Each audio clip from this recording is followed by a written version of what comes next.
Chapter 141. Something's there. Whoosh. Okay, is it okay now? Sejun used Kaiser's scale to make a mark on Theo's left hind paw. He was meticulous even with the tiniest details, ensuring there wouldn't be any issues with Theo's golden front paw. Thus, the black dragon tattoo was engraved on Theo's left hind paw. Chairman Park, thank you for the proof mark, meow. Theo sat down happily, looking at the black dragon tattoo engraved on the pink squishy pad of his left paw. Compared to the tattoo that occupied Sejun's entire left arm, Theo's tattoo was significantly smaller. More magic power you have, the smaller the size of the tattoo. It's what you lack. When will the magic power? Sejun felt weird and asked Kaiser, and got an unnecessary scolding in return without gaining anything. I've grown too. Sejun had gotten stronger. His magic power had increased, and the black dragon tattoo that used to extend over his shoulder had become smaller, now not exceeding his shoulder. But telling this in front of Kaiser was no different than an ant boasting its strength before an elephant, so he let it go. It would only lead to more scolding. Krung. Daddy, I want a proof mark too. Kyungi spoke to Sejun, who had returned after listening to the scolding. Kyungi extended its right front paw to Sejun and said, Okay, here. When Sejun placed Kaiser's scale on Kyungi's extended paw. Whoosh! Kaiser's scale seeped into Kyungi's paw, and a small black dragon tattoo was engraved on Kyungi's front paw pad. The tattoo was adorably small. Our Kyungi has high magic power. Thanks to that, he realized that Kyungi's magic power was incredibly high. Krung. Big brother, I have a proof mark too. Excited Kyungi showed off his black dragon tattoo, engraved on his front paw to Theo. Pew Hu Hut, my mark is bigger than Kyungi's, meow. Just by looking at this, you can tell that I'm the second in command here, meow. Theo puffed his chest out, hands on hips, at having a larger mark than Kyungi. Krung. Why is Kyungi's mark small? Kyungi compared his mark with Sejun and Theo's, looking disappointed. Though a smaller mark was better, things were opposite here. Just then, Chairman Park, let's give a mark to Iona too, meow. Theo, in a good mood, extended his favor to Iona. Sure, you do it. Got it, meow. Now take this, meow. Theo, having received Kaiser's scale from Sejun, placed the scale on Iona's body himself. And then, swoosh! Soon the scale was absorbed into Iona's body. However, meow. Whether it was because Iona was asleep, an error occurred. As a result, a hamster with a black dragon tattoo on its back was born. Vice Chairman Theo, I know nothing about this. Krung. Big brother, Kyungi knows nothing about this either. Sejun and Kyungi abandoned Theo and ran away to the field. Chairman Park, Kyungi, let's go together, meow. Theo hurriedly chased after them. We are one, meow. Shortly after, Kyuwat, I slept so well. Iona stretched and woke up. Sejun, then I will head south. Oh, okay. As soon as Iona got up, she immediately led the wizards south in order to exterminate the fire ants. And the wizards who witnessed the black dragon tattoo on Iona's back, none of them dared to ask about it. No, they were too afraid to ask. Scary. Iona's aura was already intimidating, and now even more so with the tattoo on her back. As a result, the wizards obeyed her even more than usual to exterminate the fire ants. No one told her about it, so Iona unknowingly wandered around with the black dragon tattoo on her back until the southern extermination was over. It was truly fortunate for Theo. What this address, Seoul Gangnam-gu. While wandering around trying to figure out the location of the building, the voice of an employee was heard by the Golden Bat. Thanks to that, the Golden Bat easily found out where it was. Pip pip, Sejun, I've found it. Flap flap. The Golden Bat flew joyously, relieved to have easily found the building's address, and then waited to return to the tower. I'm bored. When the Golden Bat felt bored. It's good that person. A song was heard from somewhere. Pip pip. The golden bat followed the sound of the song to a coin karaoke. It had developed an interest in singing, while singing songs to the trees from the 77th floor of the tower. And the golden bat, flying around the coin karaoke rooms, observing people's behavior, put 1,001 into the karaoke machine and sang. But there were only 2 songs credited, and they ended quickly. Pip pip, it's fun. I was in the dark. The one who pulled me out then tilde was Sejun tilde. The golden bat, after singing 1,001's worth of songs, got excited and began to sing its own compositions. Although there were still 3,001 left, it couldn't recklessly spend Sejun's money. Pip pip, I feel good. As the golden bat was about to leave the karaoke room after singing all the songs. Remaining songs, 1 song. Despite having sung all of them, there was still 1 song left on the screen. Pip pip. The golden bat happily sang 1 more song, but even though the golden bat kept singing, the 1 song never decreased. This must be magic. The golden bat happily continued to sing. It never thought that someone at the counter kept adding songs. Ah, it's soothing. It was the karaoke bar owner, Hwang Min-ho, who was healed by the golden bat's singing. Then, poof, the golden bat, still singing, disappeared while holding the wireless microphone. Oh, it has grown well. Sejun slightly peeled the husk covering the corn and examined the corn kernels as he spoke. Passing through the cornfield, he saw corn with brown husks, and when he checked, the corn kernels had indeed grown well. Snip snip. Sejun began to harvest corn from the fallen cornstalks on the ground. An hour later. Gorarung. Theo was fast asleep, sprawled out on Sejun's lap and croon. I want to eat steamed corn quickly. Kyungi was eagerly peeling the corn husk, looking forward to the corn that Sejun would soon steam for him. Crack. Croon. Of course, about half of the peeled corn went into Kyungi's stomach. It's delicious, even raw. And then, there's too much. Looking at the 10,000 or so corn ears that were not yet harvested, Sejun was briefly lost in thought, then brought the miler's hoe that he had left stuck in front of the house. And then, land moving. He swung the hoe and used its skill. Swallow and sort. With strong will in his head, since it was said to be infinitely versatile, he thought this would be possible as well. SSSSS. The corn trees on about 33 square meters of land were buried in the ground as if they were absorbed into the ground. Since the ground was not moved significantly, the magic power consumption was also low. A moment later. You have harvested 102 stamina corn. Your job experience has increased slightly. Your proficiency in harvesting LV6 has increased slightly. You have gained 30-60 experience points. SSSSS.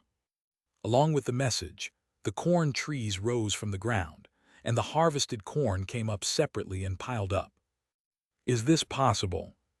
Sejun looked at the piled-up corn stalks and corn with a dumbfounded expression, as if he couldn't believe what he had done. And then, land moving, land moving. He used the skill in succession. Then, SSSSS. SSSSS. Corn stalks began to be absorbed into the ground at intervals. Land moving, land moving. Sejun used the skill on another piece of land without caring if the skill was activated well. When he had used the land-moving skill 10 times, you have harvested 97 stamina corn. Messages began to appear that corn had been harvested. As expected, Sejun confirmed as he looked at the messages. There's something that responds to my will. He didn't know exactly what it was, but when he used a skill, something carried out his thoughts to the end, even if he wasn't paying attention. Furthermore, when he used the skill, thinking the same thing, it seemed to learn, allowing the skill to be used with less and less concentration. But what is moving according to my thoughts? While Sejun was lost in thought. Sejun, I found it. The golden bat back from the earth flew in holding 2 choco pies. The next day at lunchtime, Kaiwo, who did this? Yona, who had wiped out all the fire ants near the land where she was going to build the wizard tower, angrily pointed to her back and spoke, in a furious Kaiwo level 3 state. Exterminating the fire ants had been harder than Yona anticipated, especially since the queen fire ant's nest was located on the land where she planned to build the tower. Of course, the fire ant queen was killed, but Iona's prideful snowy white fur was scorched in the intense resistance from fire ant queen, so she trimmed and washed her fur. Kaiwo. While checking her body in a mirror made of ice, Iona discovered a black dragon tattoo engraved on her back. And she immediately rushed here, because only when she was with Sejun and Theo, she let her guard down enough for such a tattoo to be engraved. Vice Chairman Theo did it, but Vice Chairman Theo went down to the 40th floor of the tower yesterday. Sejun, who heard the address that the Golden Bat found out yesterday. Vice Chairman Theo, go down and ask Han Taejun to buy the building at the address the Golden Bat found. Meow, I don't want to meow, I just came up meow, I want to stay longer meow. Theo, who didn't want to leave Sejun's lap, rubbed his forehead against Sejun's cheek, acting cute. Iona will be here soon, are you okay with that? I'm just worried about you. Meow. At Sejun's words, Theo remembered what he had done to Iona. If you go down, I'll talk to Iona and calm her down. Really, meow? Vice Chairman Theo, don't you trust me? No, meow, of course I trust you, meow. At Sejun's words, Theo nodded his head vigorously. Even if he didn't trust himself, he trusted Sejun. So Theo went down to the 40th floor yesterday. He might be selling crops to hunters and delivering his message to Han Taejun now. Iona, don't be too angry. Theo, engraving the tattoo without permission was wrong, but it was done with good intentions. Kaiwo, even so this is too much. Iona looked at the black dragon tattoo on her back again and spoke. It was Kaiser's magic, so it couldn't be moved or erased. Then, how about this? Since I couldn't stop him, I'll give you 1,000 roasted peanuts every month for the next 6 months. Roasted peanuts 1,000, HMPH. Do you think I'll be swayed by food? She almost seemed convinced, but her pride wouldn't allow her to be swayed by food. Then a 1-day pass for Theo's tail. Kaiwat, a 1-day pass for Theo's tail. Yona's eyes widened. Yes, I will give you the authority to take Theo wherever you want for a day. Sejun had given Iona control, usually dragged around by Theo. Kaiwat, I agree. That's how Yona's anger was pacified. Meow, something feels weird, meow. Theo arrived at the 40th floor of the tower, tilting his head. And then, humans, I'm here, meow. As usual, he announced his arrival to the camp's hunters. To finish the task given by Sejun and return, he had to move quickly. It's Theo. The savior of the 40th floor is here. The waiting hunters rushed towards Theo, enthusiastically greeting him. Rumors had spread among the survivors that Theo had driven off the black orcs and saved the 40th floor. Meow, humans back off, meow, thank me from afar, meow. When the hunters came too close, Theo pushed them away. He didn't like anyone getting too close except for Sejun. Then he started the auction as the hunters gathered. The first crop for sale today is the exploding stamina corn that makes your hair lush, meow. Theo shouted, taking out a red corn. What, corn that makes hair lush? The hunter's eyes lit up at Theo's shout. Detoxifying green onions that cure liver cancer, power potatoes that cure stomach cancer, agility carrots that restore sight. The crops Theo sold were conquering one earth disease after another. And that meant that the exploding stamina corn Theo brought could solve one of humanity's biggest problems, baldness. 100 tower coins, 500 tower coins, 1,000 tower coins. The hunters began bidding without asking any question. The bids escalated quickly. Understandably, they were all bald. Chapter 142, Obtaining a Helmet. Jerome, who began to lose his hair at the age of 25, believed that Although there might be no cure for baldness on Earth, there would be a mysterious medicine to treat it inside the tower. After climbing the tower for 7 years in search of a cure for baldness, Jerome had become the 87th ranked climber on Earth, but he had not found a cure for baldness. Should I give up? Just as Jerome was about to give up hope for a cure, a cat merchant selling mysterious crops appeared on the 40th floor of the tower. Rumors reached Jerome about Theo, crops that break down fat, cure cancer, and restore vision, so he visited with a glimmer of hope. And then, I found it. His hope was rewarded. He had finally found it, a cure for mankind's perennial problem of baldness. It was not a medicine but a crop. I've been waiting for this day. Get lost, baldies, that's mine. 2,000 tower coins. Jerome cried out, losing his sanity. But 2,300 tower coins. 2,500 tower coins. Jerome wasn't the only bald man who lost his sanity. Many bald hunters lost their minds when they saw the exploding stamina corn introduced by Theo. 3,000 tower coins. 3,200 tower coins. 3,500 tower coins. The price was rising frighteningly. Then, 5,000 tower coins. Ethan, the guild leader of the Royal Knights, shouted. Ethan, why are you buying that? The bald people were angry because Ethan had a handsome face and lush blonde hair. Sold out, meow. Did you have to take it all? The bald hunters who participated in the auction looked at Ethan with resentful eyes. Thud, thud. Ethan, receiving the resentful stares of the bald hunters, strode proudly over to Theo. Here's 5,000 tower coins. 50 billion for one baldness cure. It was not an easy sum to pay, but Ethan happily handed over 5,000 tower coins. To him, the baldness cure was more valuable than 50 billion. Take it, meow. Theo took the money and handed over the exploding stamina corn. And then, swoosh.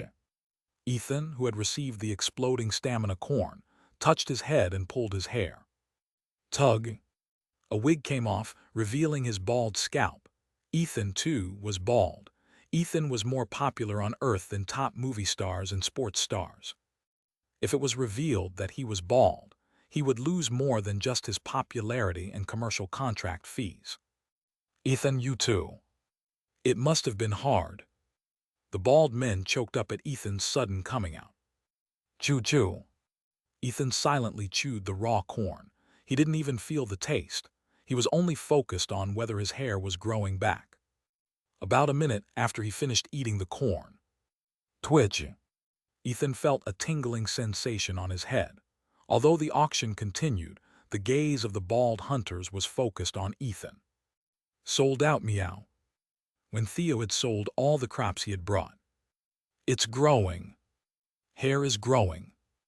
The bald hunters, who were holding their breath and quietly watching Ethan, became excited at the sight of Ethan's head covered with short blonde hair. They were witnessing the moment when the impossible turned into possible. In the meantime, as the hunters were watching Ethan's hair grow, I want to meet Han Tae-jun, meow. Theo met an Earth Defense Force member and asked for Han Tae-jun. However, Mr. Han Tae-jun is currently on a plane, so it will take about 10 hours before he can enter the tower. Unfortunately, Han Tae-jun was on a plane from Africa to Korea. Got it, meow. Then I'll come back after 10 hours, meow. Theo finished talking to the Earth Defense Force member and approached Ethan. In no time, Ethan's head returned to its lush golden state, just as it had been before he took off the wig. Did you see the hair growth well, meow? Theo asked the hunters, who were watching Ethan. Yes, Theo. You'll bring the exploding stamina corn next time too, right? The hunters, who had witnessed the miracle, excitedly asked if he could bring corn again. What are you talking about, meow? I still have 99 left, meow. Theo said, pulling out a red corn from his bag. Theo deliberately didn't mention that there was more because of the enthusiastic response. What? 3,000 tower coins. 3,300 tower coins. The auction started again. Although it was less than the first time, the exploding stamina corn was sold at around 3,500 tower coins each. It was the emergence of a new crop that would astonish the earth. Then I'll go, meow. Theo took some photos with the hunters and left the camp. And then, Pew Hut, wait for me, meow. Theo ran to the 41st floor. Theo was planning to visit Ulrich, the king of the Black Orcs, on the 41st floor while waiting for Han Taejun. I can't just go without showing this, meow. It was to brag about his proof to Ulrich, who had ignored him because he didn't have the proof of being a subordinate of the Black Dragon. Thunk. Sejun grabbed a handful of kernels of corn and threw them into the cornfield, which was harvested the day before. And land moving. As Sejun struck the ground with Myler's hoe. Kugung. A 33-square-meter piece of land moved, and the scattered corn kernels were planted in the field. Since something was planting the corn according to his instructions without moving the ground much, Sejun was able to use the skill infinitely, without consuming a large amount of magic power. Thus, Sejun planted over 100,000 corn kernels in just one day. Ah, this is great. Krung. I like it too. I guess it's love tilde. When Sejun was lying on Kyungi's belly, listening to the latest Korean pop songs sung by the golden bat that it had learned from the coin karaoke, and taking a break. Flap flap. Kellyan flew over. And then, Sejun, how could you do this? Kellyan began to confront Sejun outright. Huh, what did I do? Did you only exchange with Kaiser's scales? If you needed scales, you should have come to me. Exchange with my scales too. Kellyan, who heard that Sejun had exchanged one scale with Kaiser for 100 bottles of Maxiali, came to question him. Huh, Kellyan, sorry, but I don't need scales anymore. There's no point in wearing a white dragon scale tattoo in a black tower. Then what about my dragon tooth warriors? When Sejun refused, Kellyan offered to give a dragon tooth warrior made of his tooth. They were made for fun from teeth that had fallen out, so it wasn't a big loss to exchange them for Maxiali. What, a dragon tooth warrior? Yes, dragon tooth warrior, rise. Rattle. At Kellyan's call, a magic circle was drawn on the ground, and a 3-meter-tall dragon tooth warrior emerged from it. They don't rest or sleep. How about 1,000 Maxiali bottles for one dragon tooth warrior? Kellyan made the first proposal. He could make 10 warriors from one tooth. Moreover, scales could grow back in 100 years, but teeth took at least 10,000 years to regrow. It seemed a fair deal. However, I don't think it's going to be very useful. Sejun's eyes were unimpressed looking at the dragon tooth warrior. It was too large for harvesting crops, and he had Kyungi and the black minotaurs for tilling the fields and doing heavy labor. And there was no work that needed to be done 24/7. In other words, the dragon tooth warrior was useless. Then, wait, they have the ability to transform into armor. Kellyan shouted desperately as Sejun showed no interest. Armors? If the trade item was armor, it was a different story. Sejun, who was always facing threats to his life, desperately needed armor, especially if it was made from a dragon's tooth. He could trust its strength. Yes, dragon tooth warrior, transform. Clank. At Kellyan's command, the dragon tooth warrior transformed into a bone helmet shaped like a dragon's skull. What do you think? Let me take a closer look first. Sejun examined the bone helmet. Dragon tooth warrior, Chinese letter, Chinese letter, Chinese letter, helmet. Created by the great white dragon Kellyan Maimb, from his tooth. Right arrow, although its overall ability is inferior to that made from dragon bones, it contains the mana of the great white dragon, Kellyan Maimb, allowing it to regenerate over time even if it breaks. Right arrow, it can transform into a helmet. It adjusts its size to fit the wearer. In helmet form, it can transform into full-body armor at the wearer's will. Right arrow usage restriction, only those recognized by Kellyan Maimb. Right arrow creator, Kellyan Maimb. Right arrow grade, unmeasurable. It looked good from the description, but he wasn't yet sure if it could save his life. Kyungi, try hitting it. Sejun handed the helmet to Kyungi. He wanted to wear and test the helmet himself, but if he is unlucky, he could die if other body parts broke while the helmet remained intact. Krung, can I break this? Kyungi asked, worried he might break the helmet. Haha, go ahead and break it. Kellyan spoke confidently, as if it was impossible. Even a monster from the 99th floor of the tower couldn't easily scratch dragon bones. Krung, I'll hit it then. Kyungi raised both hands to strike the helmet. Wait, let's go somewhere else to do this. If Kyungi swung at the helmet with full power here, the problem wouldn't be the helmet, but the farm could have been destroyed. There's no need for that barrier. Kellyan created a barrier that isolated the surroundings. Thank you, Kellyan. Try it, Kyungi. Krung. At Sejun's words, Kyungi nodded his head and raised both hands, letting out a cute scream as he struck down the helmet. Kueng. Unlike the cute scream, the power was not cute at all. A tremendous shockwave erupted. Buffy. It was hard for Sejun to even withstand the shockwave. If it weren't for Kellyan's barrier, there would probably be a hole deeper than the cave where Flamey was in the farm. After the shockwave passed, "Oh!" Sejun exclaimed as he checked the helmet. As expected, the helmet made from dragon tooth was perfectly intact without a single scratch. Haha, what did I tell you? Kellyan laughed heartily and quickly infused magic to restore a tiny dent of about 1 on the helmet. You clumsy fool, how much good stuff did you pick up around Sejun?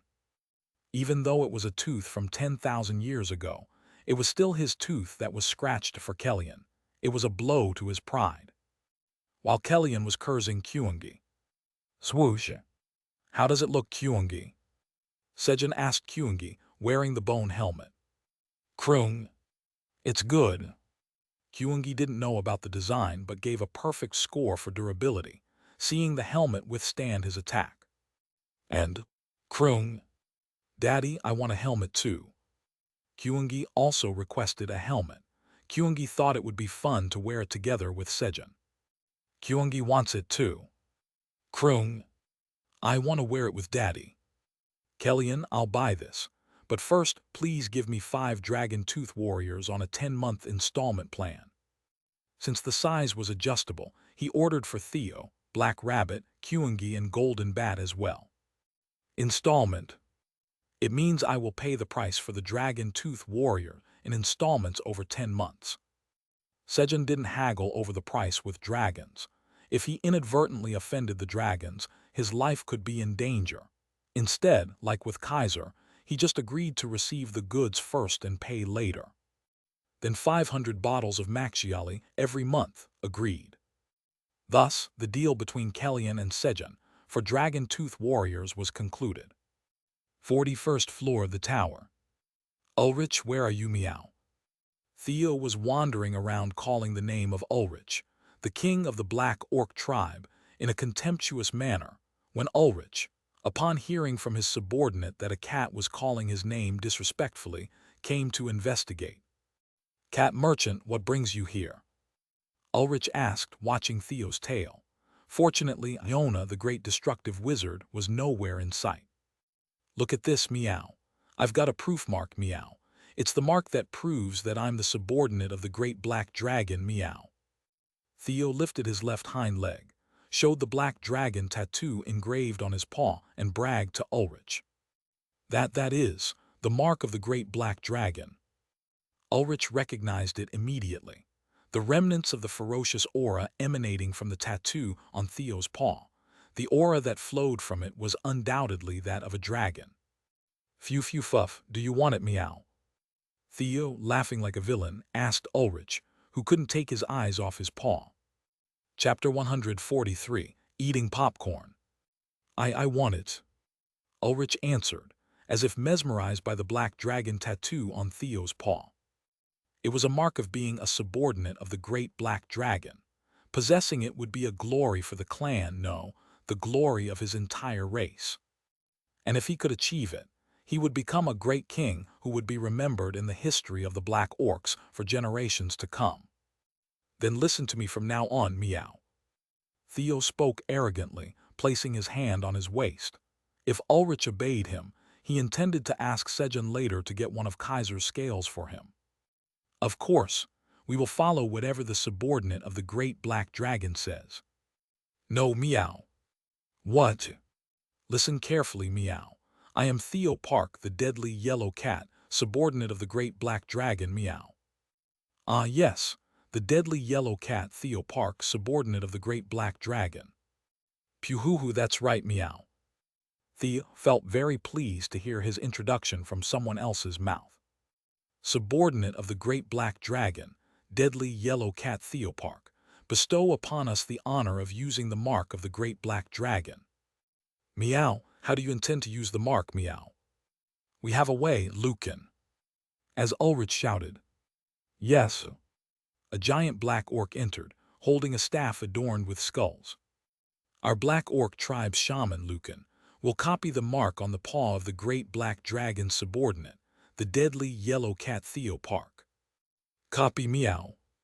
Yes, the mark of the great black dragon's subordinate, the deadly yellow cat Theo Park, will not be damaged. Okay then, meow. Thank you, deadly yellow cat Theo Park, subordinate of the great black dragon. Ulrich, just call me by my name from now on. The titles were getting too long, and Theo found them bothersome. Yes, Lord Theo. Lord Ulrich, where will you engrave the mark? Lucan asked Ulrich. The great black dragon is a supreme being. It's impossible for me to be above him. I will engrave the mark on my forehead. Yes, I understand. Then please place the mark on your head. Okay. Thud. Ulrich lay before Theo. Lord Theo, please place the mark on my forehead. Like this, meow. Chug.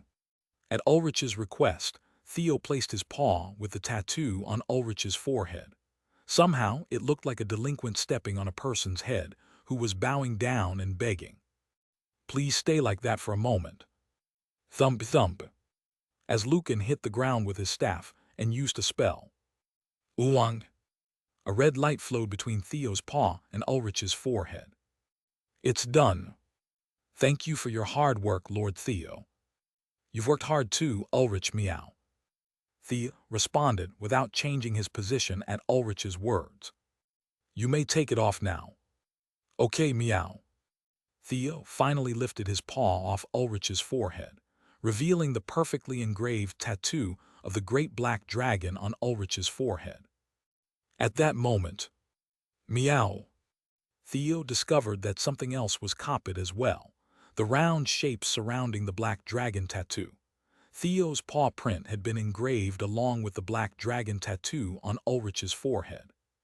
However, Lucan, from now on, this mark will be the flag of our Black Orc Kingdom. Yes, I understand. The Black Orcs thought that the original mark of the great black dragon looked like that. It's not my fault, meow. Theo kept his mouth shut. Thus, the image of the great black dragon's mark and Theo's paw print became the new flag of the Black Orc Kingdom. Late at night in the 99th floor cave of the tower. Crackle, crackle. The sound of burning firewood, and surrounding the campfire were Sejun, Flamey, Kyungi, Golden Bat, and Iona. So the man opened the lid just in case. Gulp. Everyone swallowed, engrossed in Sejun's words. And another dumpling disappeared.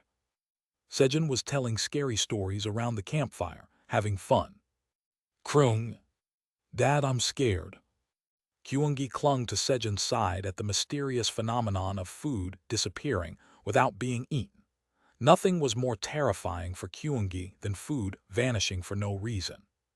Then, G-R-R-R-R-R-R. A loud noise came from Kyungi's stomach. Krung. I'm hungry now that we're talking about food. The fearful expression from a moment ago disappeared, and Kyungi looked pitifully at Sejun. Normally, they would go to bed early and wake up early, but today was a special situation. Permission from mom or dad was needed for a late-night snack. Should we eat some popcorn then? Krung. I am excited. Kyungi didn't know what popcorn was, but at Sejun's word that they would be eating, he cheered in delight. Just a moment. Sejun stood up and placed 2 wide pots made from fire ant worker carapace over the campfire. And then, sizzle, he poured red corn kernels into the 2 pots. It was the exploding stamina corn that he had set aside for later consumption. Shortly after, crack crack, steam created inside the heated corn kernels began to pop and escape, causing the pots to quickly fill with white snowflake-like popcorn. Let's make some salted popcorn first. Sejun added salt to one of the pots filled with popcorn and stirred it evenly.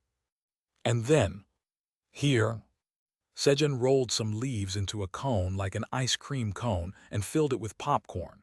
He didn't give too much, just enough to whet the appetite. Crunch. Krung. Delicious. It's tasty. Kaiwat kaiwat kaiwat. The animals exclaimed and started eating the popcorn frantically, addicted to its savory and salty taste. Meanwhile, Sejun took out a new pot and started boiling water and honey together. Krung. Kyungi looked anxiously at the honey turning brown. If you're going to burn honey like that, you should have let me eat it instead. It's not burning, just wait a little. When the honey had reduced to a certain extent, Sejun poured in the unsalted popcorn and stirred it vigorously to evenly mix the honey and popcorn, making honey popcorn. Krung. Is it ready yet?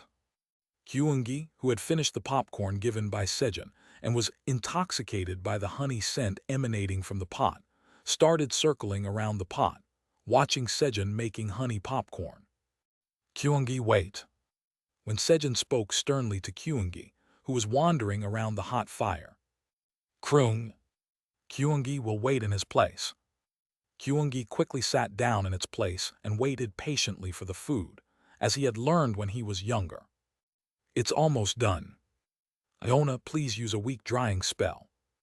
Sejun asked Iona to cast a spell to remove the moisture from the popcorn in the 2 pots. The taste of popcorn is important, but the texture is really important as well. Kaiwat kaiwat kaiwat, yes, dry. Iona quickly cast a drying spell. She too wanted to quickly eat the popcorn, enticed by the sweet smell. Once the honey popcorn was ready, eat whichever flavor you want. Sejun let the animals choose between salted popcorn and honey popcorn, and filled a bowl for himself. I'll have half of both. Sejun filled his leaf cone cup half with salted popcorn and half with honey popcorn, covering the opening and shaking it to mix. And then, crunch, he grabbed a handful of popcorn and shoved it into his mouth. Crunch. Yes, this is it. Sejun shivered at the taste in his mouth. The combination of salty and sweet popcorn alternated as he chewed, creating an unbeatable blend. On top of that, crunch crunch, the crunchy texture of the honey popcorn, which hardened as the honey cooled, added to the enjoyment of eating. Krung. Kyungi, who was focusing on the honey popcorn, followed Sejun's example and mixed his popcorn. Following Sejun always led to success, so Kyungi trusted him completely. And then, Krung. It's delicious. Once again, the trust was rewarded. Krung. Crunch crunch. Kyungi began to eat salted popcorn with one hand and honey popcorn with the other, alternately gobbling them down. And so, the 295th night of being stranded passed. Find and protect the golden bat at all costs. Han Taejun, who had ordered his subordinates to find the golden bat after receiving Theo's message, was hurrying towards the tower. Just then, buzz, the secretary's smartphone started ringing. Hello, really, send the link right away. Clicking. The secretary hung up the phone. And then, President, they say they found the golden bat. Really, how? Take a look at this. The secretary played a video on the tablet, and a broadcast edited by Bae Jiang-ho titled, There's Such a Thing in the World was shown. It's already been broadcasted. Where is it?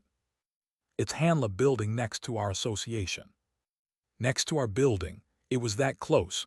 How much does the Hanla building cost? Well, the original price was about 200 billion won, but due to the broadcast about bats appearing in the building, I think we can significantly lower the price. Buy it immediately. Yes. Han Tae-jun, asked by Theo to find a building where the golden bat appears, was thinking of giving it to Theo as a gift. Hehe, I'll count this as a favor. Coincidentally, the owner of Hanla building wanted to sell the building urgently. As a result, Han Tae-jun was able to enter the tower with the building contract purchased under Sejun's name. When Sejun woke up in the morning, the surroundings were a mess.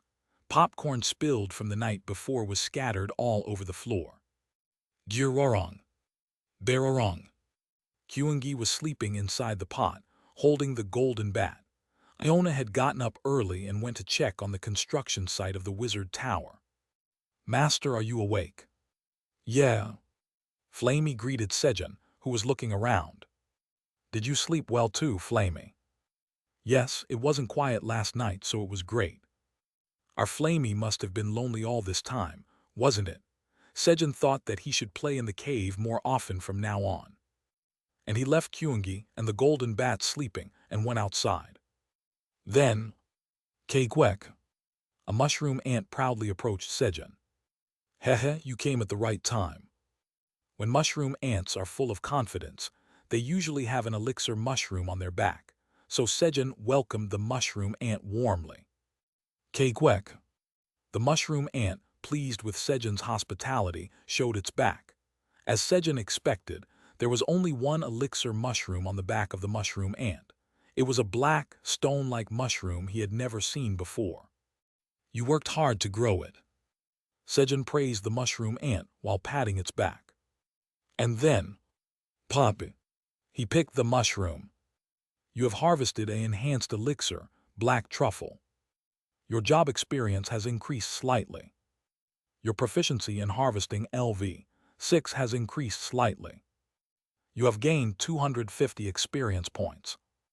A black truffle. It was a mushroom he had only heard of on Earth. Isn't this really expensive? Sejun hurriedly checked the options. Enhanced elixir, black truffle. Right arrow, a black truffle grown by Park Sejun's tenant farmer mushroom ant, absorbing all the surrounding nutrients for a long time, growing into an elixir. Right arrow boasts an intense fragrance. Right arrow upon consumption, all stats +3. Right arrow cultivator, Tower Farmer Park Sejun's tenant farmer mushroom ant. Right arrow expiration date, 150 days. Right arrow grade, C+. Wow! It was an enhanced elixir that increased all stats by 3. I'll eat it before Kyungi wakes up and get rid of it. Gulp! Sejun hurriedly put the black truffle in his mouth and chewed. It was obvious that Kyungi would ask for it if he saw it. He had to survive too. He couldn't keep being treated as the weakest. You have consumed an enhanced elixir, black truffle. All stats have increased by 3. Good. Feeling stronger than yesterday, Sejun cheerfully started the morning. Then, Krung. Good morning. Kyungi, awakened by hunger, energetically greeted Sejun in the morning. Sniff, sniff. Krung, krung. Dad's mouth smells good. What did you eat alone? Approaching Sejun, Kyungi started sniffing around Sejun's mouth and immediately figured out that Sejun had eaten something alone. The problem was that he ate the black truffle, which had an intense fragrance. What? No, I didn't eat anything. Sejun hurriedly covered his mouth to prevent the fragrance from spreading, but... Krung, krung. Then why are you covering your mouth? Dad, you said lying is bad, but Dad, you're lying now. It only increased Kyungi's suspicion. No, I didn't eat anything. The more Sejun denied it, the stronger the truffle scent spread from his mouth, confirming that he had eaten something alone. Chapter 144. Krung, krung. If you lie to the end, there's no choice. Kyungi cannot let Daddy be a bad guy. If a parent tries to go down the wrong path, it's the child's duty to stop them. Kyungi, who had made up his mind, took out his branch stick. "I'm sorry, Daddy. I'm hitting you to make you come to your senses." Kyungi was at ease hitting Sejun with his branch, because Sejun had the Kaiser's scale.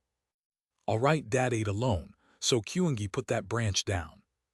Faced with Kyungi's grim expression as he approached with his branch, Sejun hastily confessed. It was not because he was afraid of Kyungi disciplining him. He just wanted to set an example as a parent for real. The timing was a bit off though, but… Krung. Phew, that was close. Kyungi, who had prevented his dad from becoming a bad guy, heaved a sigh of relief and put the branch back on his back.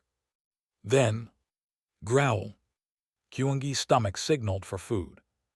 "Hungry, let's eat quickly." Sejun hurriedly started cooking. Fortunately, he didn't get caught eating the elixir mushroom. "All right, line up."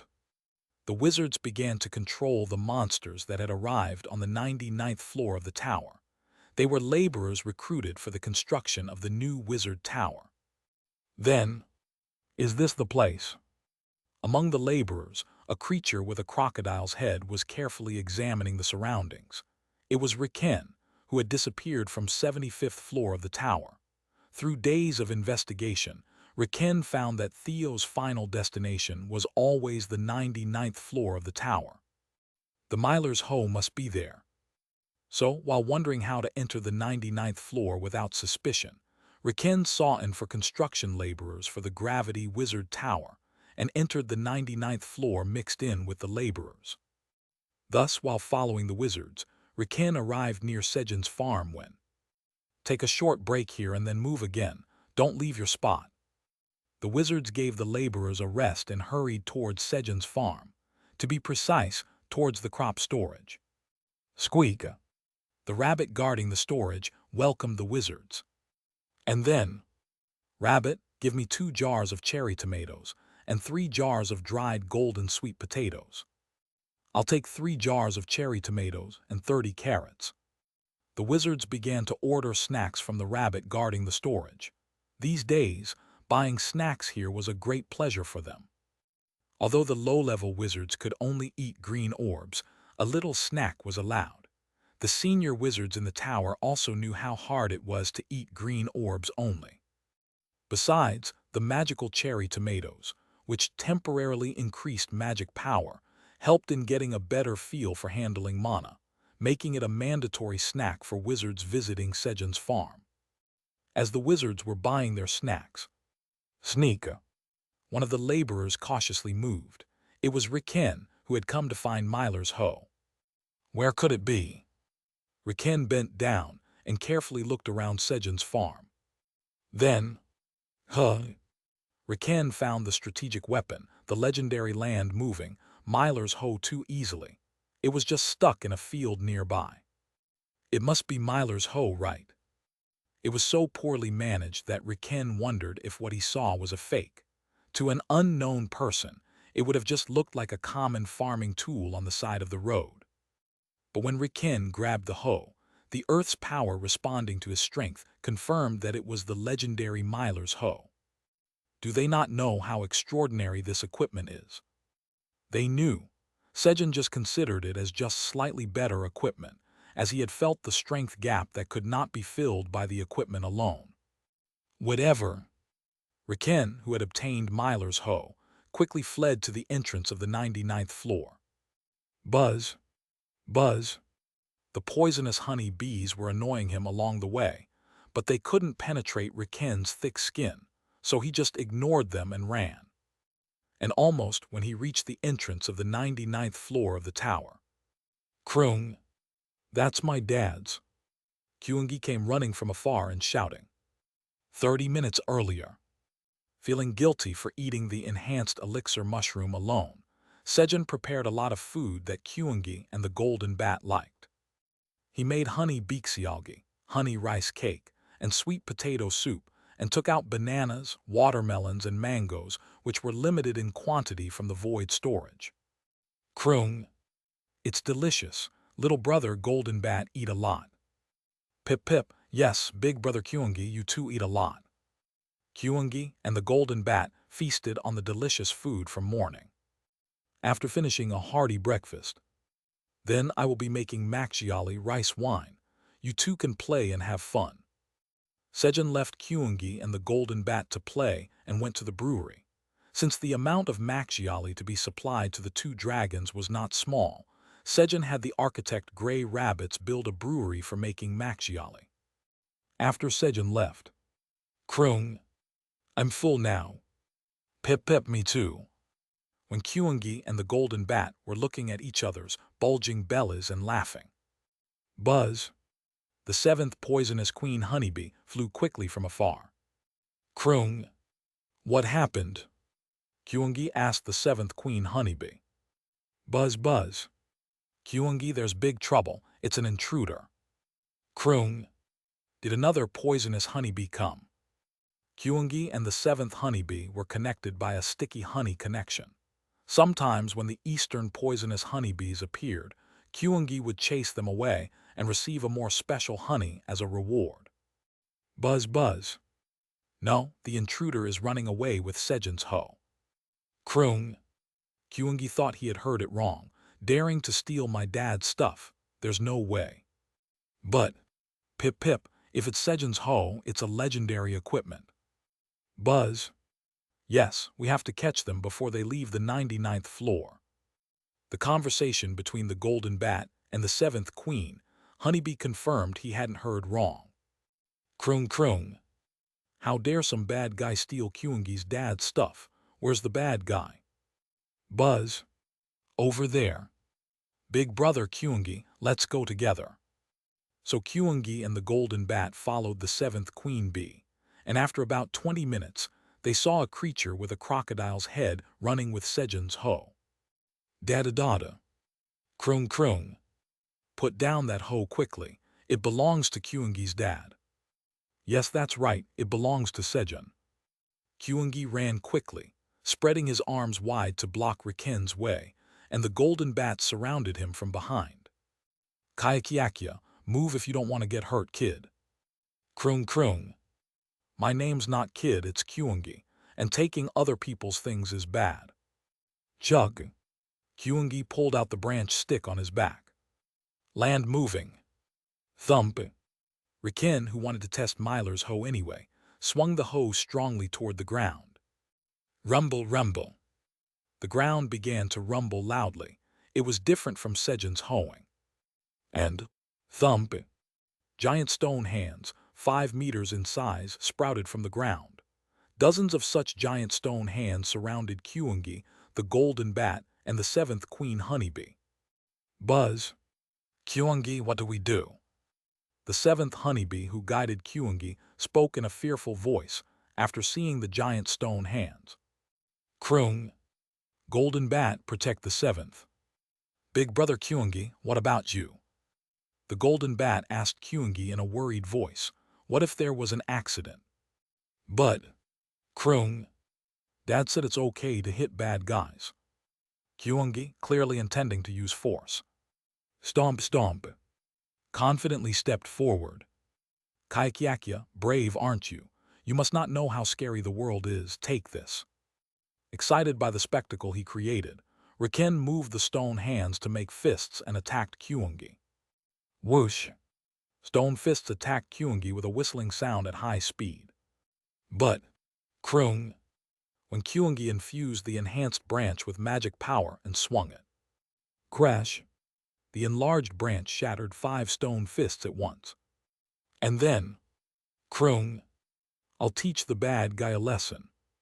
Kyungi smashed the stone fists blocking his way and rushed towards Riken. Eek land moving. Seeing Kyungi rushing towards him, flustered Riken moved the ground again. And then, thump thump. This time, the stone hands opened their hands and began to press down on Kyungi. Krung. Kyungi stretched out his hands to resist the pressure. But, land moving. Thump thump. Riken continued to summon stone hands to bury Kyungi. Kayakyakya, that should be enough. When Riken was pleased as he looked at the 20-meter-high small hill of stones he created. Crack! The stone hands split apart. And then, Kru Yung. An enlarged Kyungi appeared, breaking through the stone hill. How did Eek land moving? As a giant bear 5 meters taller than the pile of rocks appeared, Riken made a last-ditch effort. He thought that if he were pushed back here, it would be the end. Rumble! With a vibration incomparable to before, a gigantic hand appeared, 10 times bigger than the enlarged Kyungi. Kruyung! Overwhelmed by the enormous stone hand, Kyungi was flustered. Just then, Kuyuyuyang! From afar, a large pink mana wave in the shape of a bear paw collided with the gigantic stone hand. It was an attack from a pink bear. There was no sound, and the stone hand disappeared. Krung! It's Mom! Emboldened by his mother's appearance, Kyungi rushed towards Riken again. But Riken was gone after the previous attack. He hadn't run away but had vanished along with the stone hand. On the ground lay only Sejun's hoe, which had withstood the pink bear's attack. Krung! I've cleaned up the bad guy. I've found Dad's hoe. Kyungi, having accomplished his goal, returned home with a proud expression. What's going on? Sejun, who had been making makgeolli, came outside, puzzled at the suddenly darkening sky, only to see it brighten again. From now on, you all will be building a farm on the 41st floor, meow. Lord Theo, are you talking about a farm for farming? Ulrich was taken aback by Theo's sudden order to create a farm. They were a fighting race that knew nothing but fighting and now farming. Don't you want to be a subordinate of the great black dragon, meow? No, that's not it. Farming is essential if you want to be a subordinate of the great black dragon, Chairman Park, meow. I went through this process too, meow. Theo said in a firm voice, acting as if he had farmed vigorously, although he had only helped with the farming when Sejun ordered or praised him. Understood. Then we will start building the farm on the 41st floor. Ulrich, who believed in Theo's words as steadfastly as stone, began to construct a farm on the 41st floor. But among the millions of black orcs, nobody knew about farming. They had always stolen or hunted, never having grown anything themselves. The great sage and shaman Lucan, you take the lead in building the farm. Yes, farming is all about planting and growing in the ground. Leave it to me. Thus, the farm's construction began under Lucan's guidance, who had learned farming from a book. However, Lucan knew no more about farming than the others. Plant the young black orcs in the ground. Lucan thought that after planting, he should feed them and let them grow. Thus, the seeds Theo sowed began to take root in a strange direction. And then, meow. Unaware of what he had done, Theo went down to the 40th floor of the tower to meet Han Taejun. Chapter 145, How Much for One Draw? Buy the building at this address, in the name of Chairman Park, meow. Theo came down to the 40th floor and immediately asked Han Taejun to buy the building, just as Han Taejun expected. This place. That's right, meow. Vice Chairman Theo, do you know how expensive this building is? Han Taejun purposely acted surprised at Theo's request. I don't know, meow. Is it very expensive, meow? It's 200 billion won. In tower coin, that's 200,000 tower coins. It's a burden even for me, so let's count this as one favor. Okay, meow. Here. As Theo used the favor, Taejun immediately handed over the building contract signed in Sejun's name. Meow, excellent, meow. Chairman Park will be very pleased, meow. Theo quickly took the contract.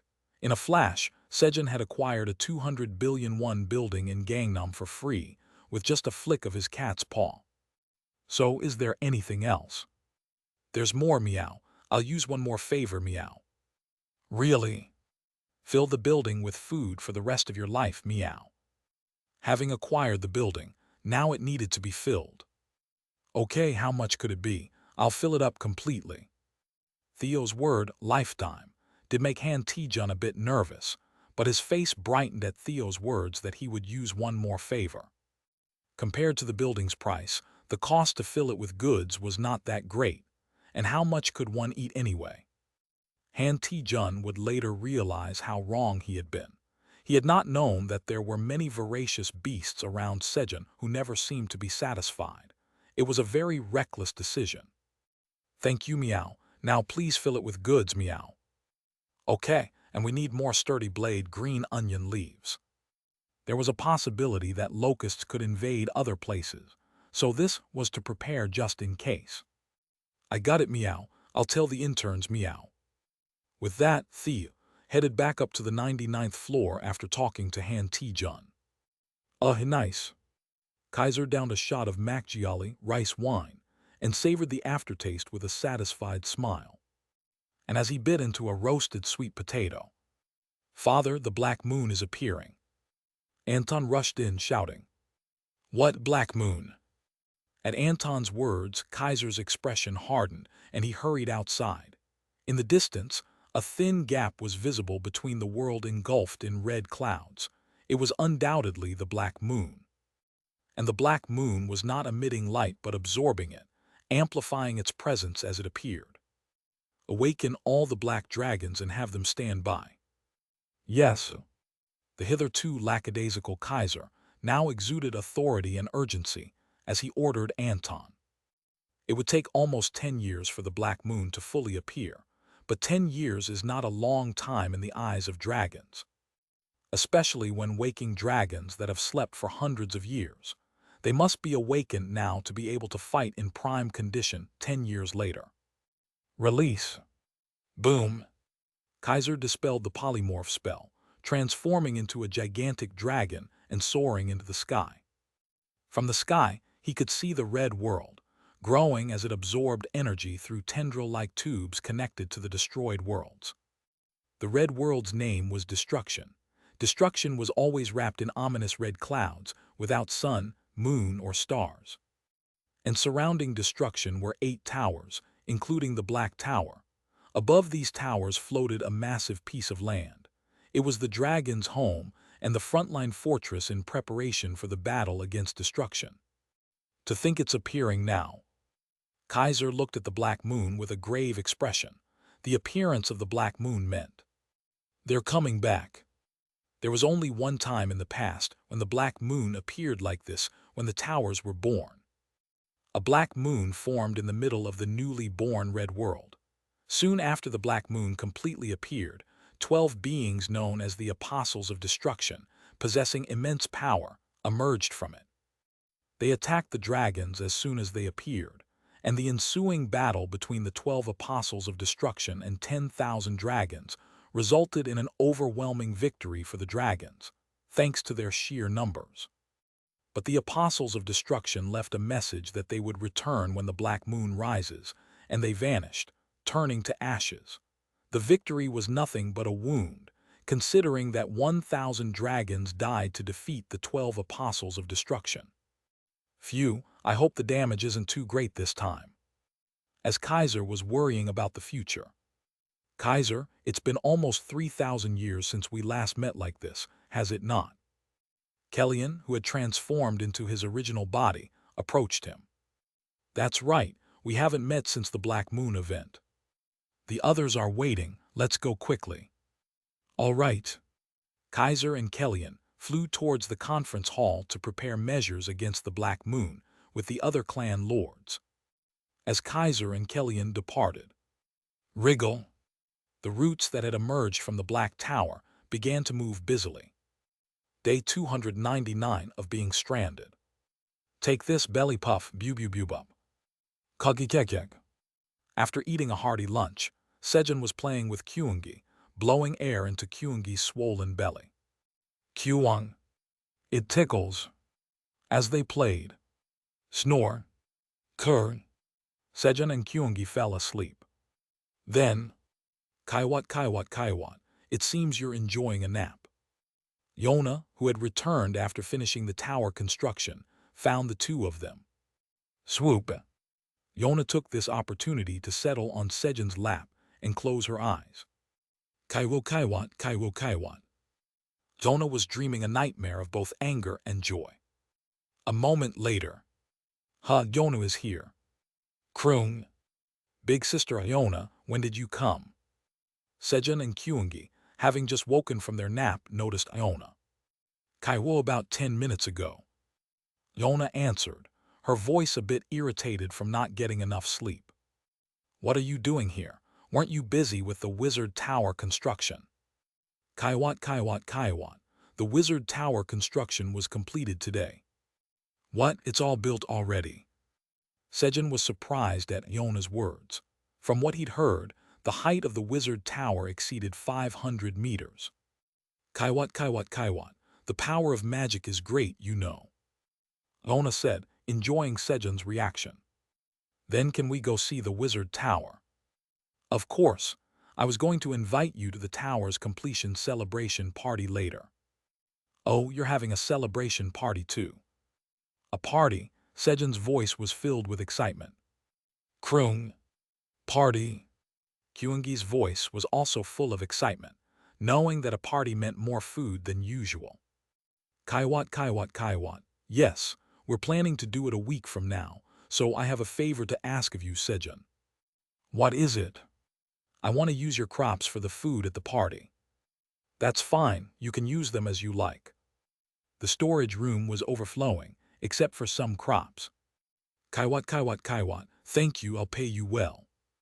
Iona thanked Sejun for his permission, mentioning that the chefs would come for the crops and left. And then, hello.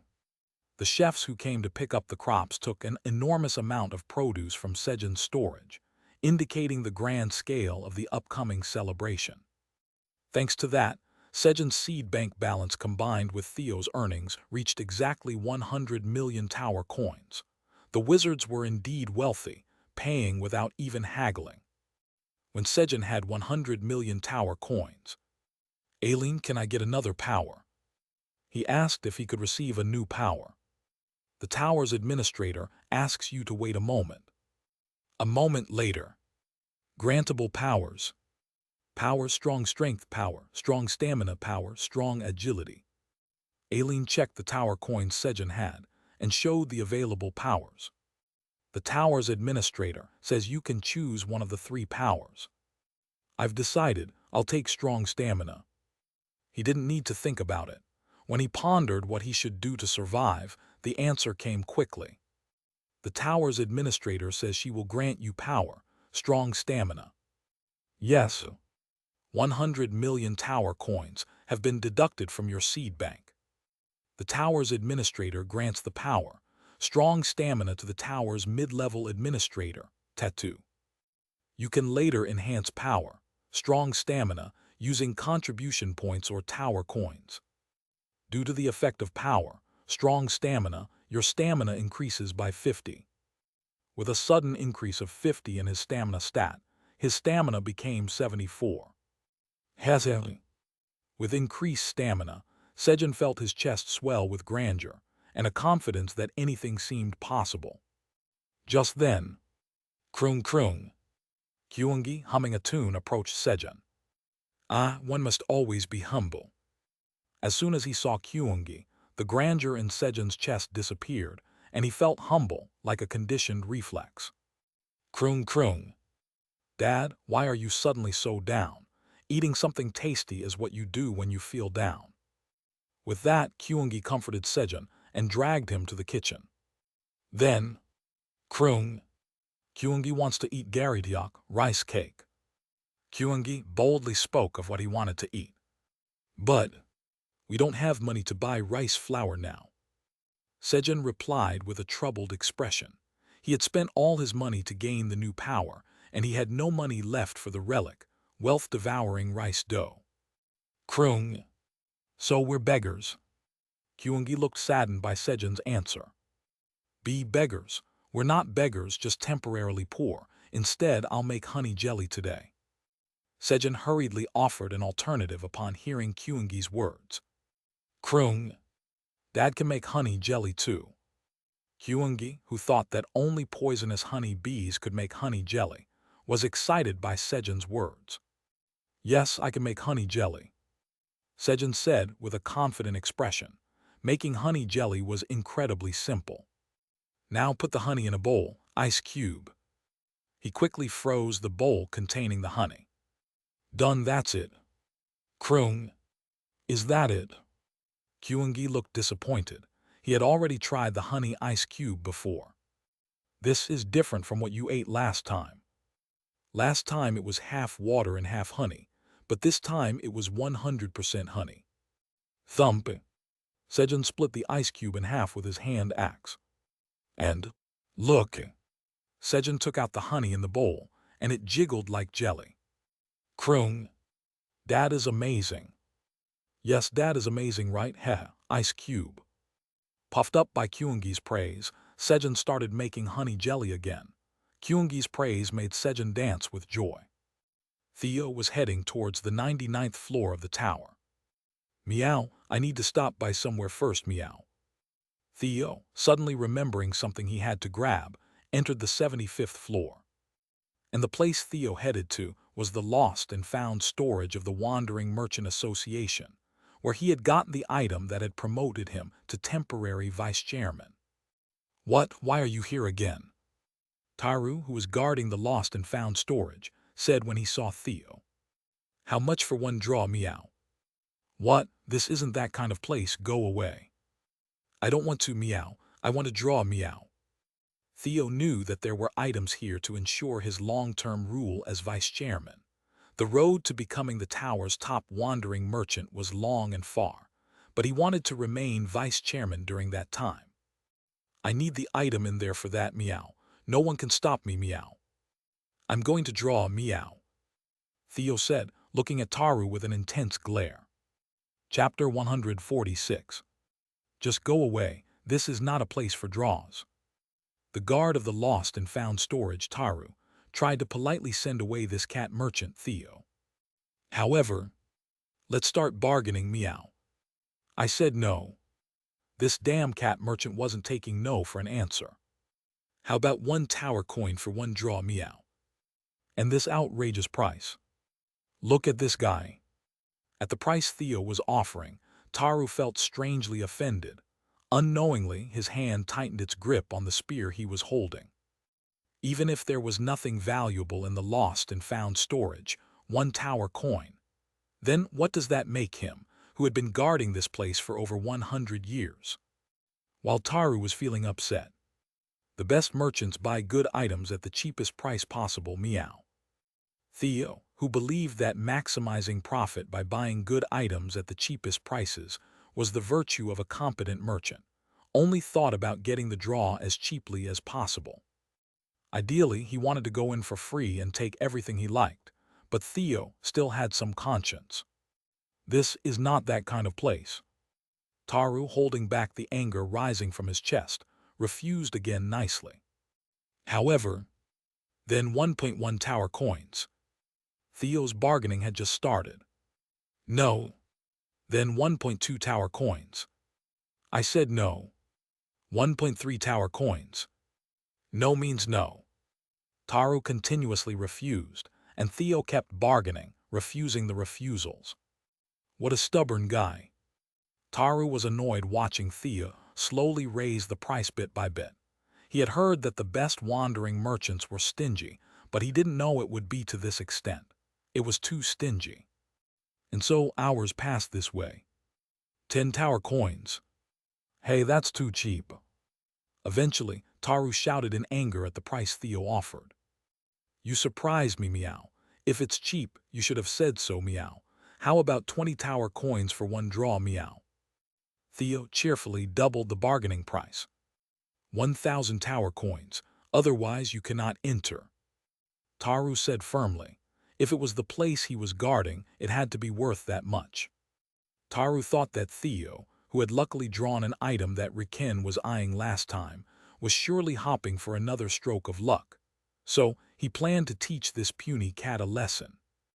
If he spends 1,000 tower coins to draw a useless item, he will come to his senses quickly. Probably, after spending 1,000 tower coins to draw a worthless item, he would never come back to draw again. Give me a discount, meow. When Taru named his price, Theo tried to haggle 3 times. However, Taru had no intention of bargaining, standing his ground. Fine then, meow. Here are 3,000 tower coins, meow. Theo's purpose was to do as Sejun instructed. Chairman Park told me to ask for a discount 3 times, meow. Theo confidently handed 3,000 tower coins to Taru. There were 3 items he couldn't get last time. He planned to take all of them today. 3 items? Taru was taken aback by Theo's action. You cannot take 3. You can only take 1, no exceptions. He wanted Theo to be fooled once, but the amount was too large. Worried about Theo's loss, Taru returned 2,000 tower coins. And then, thump, he opened the door to the massive lost and found storage. Whoosh! As the door opened, the torches inside the dark storage warehouse lit up. Why are there so many restrictions, meow? As Theo grumbled. If you don't want to do it, just go back. No, meow, then I will go in, meow. As Taru tried to close the door of the lost and found storage again, Theo hurriedly entered. 10 minutes later. Meow, meow. Theo came out carrying a shabby box. Is that what you chose? Taru naturally thought that Theo had chosen the item inside the box and looked inside. However, clang, it was empty. Don't tell me you're going to pick this box. Yes, I am, meow. Then I will come again next time, meow. Theo put the box in his bag with a satisfied expression and left. Why would you even come back? I bet you won't show up again. Taru was convinced that Theo had chosen a trash item. The land of the golden dragon. Thud, thud. Kaiser and Kellyan arrived. As they entered, golden, red, blue, purple, green, and brown dragons had already arrived. Now that everyone is here, let's start the meeting. As the two entered, Artemis Yull, the head of the Yull clan and the golden dragon presiding over the meeting, announced the start of the meeting. However, due to the nature of the dragons, who do not interfere with each other, there wasn't much to discuss. The meeting formally proceeded with the agenda of waking the sleeping dragons and preparing to fight against the Black Moon. And when the meeting ended, and the dragons were about to leave, have some of this food before you go. It is made from the crops harvested by the tower farmer of our golden tower. Artemis offered food to the dragons. His intention was clear, to show off his competent tower farmer. Heh, I feel bad just accepting the food, so I should bring something out too. This is liquor brewed by the tower farmer of our red tower. This is. The other dragons also started boasting about the things made by the tower farmers of their respective towers. However, Kaiser and Kellyan only ate what the other dragons brought out without saying anything. Kaiser wanted to boast about Sejun's crops, but he held back for the sake of Kellyan's pride. Normally, he was like an enemy, but he did not want to hurt Kellyan's pride by boasting about his own crops in this situation. Then, Kaiser Kellyan, why aren't you bringing anything out? What delicious thing are you hiding so tightly? Let's share. Isn't that right, ha ha ha? Tyr Peton, the head of the Peton clan and the purple dragon, said with a laugh. His eyes were full of disdainful glances. The atmosphere in the meeting room turned cold at Tyr's words. The heads of the clans did not leave their territory, but since other dragons interacted with each other, they roughly knew the situation of the other towers even if they did not know exactly. The Black Tower did not have a tower farmer because of Kaiser's granddaughter Aileen, and the White Tower was in a situation where no farming was done because Kellyan's grandson Ajax suddenly became a tower farmer. Knowing this, Tyr still brought it up. Damn it! Kaiser glared at Tyr without saying a word, and Kellyan swallowed his anger and endured it. Heh, let's see them get mad. Tyr, who had always held a grudge against the two, secretly hoped they would get angry. If Kaiser and Kellyan get angry here, he can pretend he didn't know their tower's situation and back out, leaving the two in an embarrassing situation. Then, Tyr, if they don't want to take it out, they don't have to. There's no need to force them. Brachio Iorg, the female head of the Iorg clan and the Green Dragon, spoke to Tyr in a cold voice, defending Kaiser and Kellyan. Her granddaughter, Ophelia, was also a tower farmer, similar to Kellyan's situation. Of course, The green dragons are the most eco-friendly species among the dragons. It was an agricultural elite among the dragons. However, Brachio was greatly surprised when she saw the crops of the Black Tower, which were given as rewards at the recent Green Tower Harvest Festival. She was surprised that a tower farmer appeared in the Black Tower, and even more so by the quality of the crops they produced. The crops of the Black Tower's tower farmer, Park Sejun, were still of low grade, but they were perfect. It was like catching two birds with one stone, both in taste and effect. So she planned to have a separate conversation with Kaiser after the meeting ended, but Tyr ruined the mood. I might have been too hasty. Sorry. If you don't want to share, you don't have to. If the two of you don't have anything to bring out, I was going to share some. Tyr continued to be provocative until the end. Let's disperse for today and meet again in 3 months. Feeling the tense atmosphere, Artemis hurriedly ended the meeting. Whenever dragons hold a meeting, starting with the Yul clan, they gather once every 3 months on each clan's land. This was the law of the dragons. On the 301st night of being stranded, the rabbits, poisonous honeybees, and mushroom ants have all gone home. Sejun prepared for the 11th blue moon, which was about to start. The tower administrator says she is sorry for not being able to help. Aileen tried hard to charge the searchlight created by Kaiser with magic power, but it required 2 slots of magic power to operate. It was difficult for Aileen to even charge 1 slot with her magic power. It's okay, we have prepared enough for today, Sejun said, looking at the farm guarded by the pink bear and 5 black minotaurs. Just looking at it was reassuring. Whenever Flamey had been able to use the flame of purification, Sejun used it on the black minotaurs. As a result, all 5 of them were unaffected by the blue moon. Moreover, with Kyungi also there, it was sufficient to protect the farm. Then, Krung, Dad, everything is fine. Pip Pip, Sejun, everything is fine. Kyungi and the golden bat returned after patrolling the farm to check for any intruding fire ants or poisonous bees. Good job, let's have a midnight snack. Sejun prepared a midnight snack for the animals who had been working hard without sleep. Krung. Great. Hearing the word snack, Kyungi excitedly raised his short front paws in joy. I will make Garitiok rice cake for you today. Yesterday, the wizards of the Wizard Tower, who couldn't go outside during the blue moon, had bought snacks, and thus Sejun had some money again. He used that money on relic, wealth-devouring rice dough. He put money into it, obtained rice flour, made rice cake dough, and stored it in the treasure vault of the Red Ribbon Kingdom. That's when he realized, I'm rich. If he sold just one of the gold bars in the treasure vault, he could get dozens of coins. Sejun had completely forgotten about the treasures in the vault. I'll use this to buy a new power later. Sejun decided to use the treasures to buy new powers and close the treasure vault. As a day passed, current list of items available for withdrawal from the Red Ribbon Kingdom's treasure vault. A total of 23,918,120 items. Chewy dough 1 kg x5. The dough had turned into chewy dough. The black rabbit had diligently pounded the dough and put it back.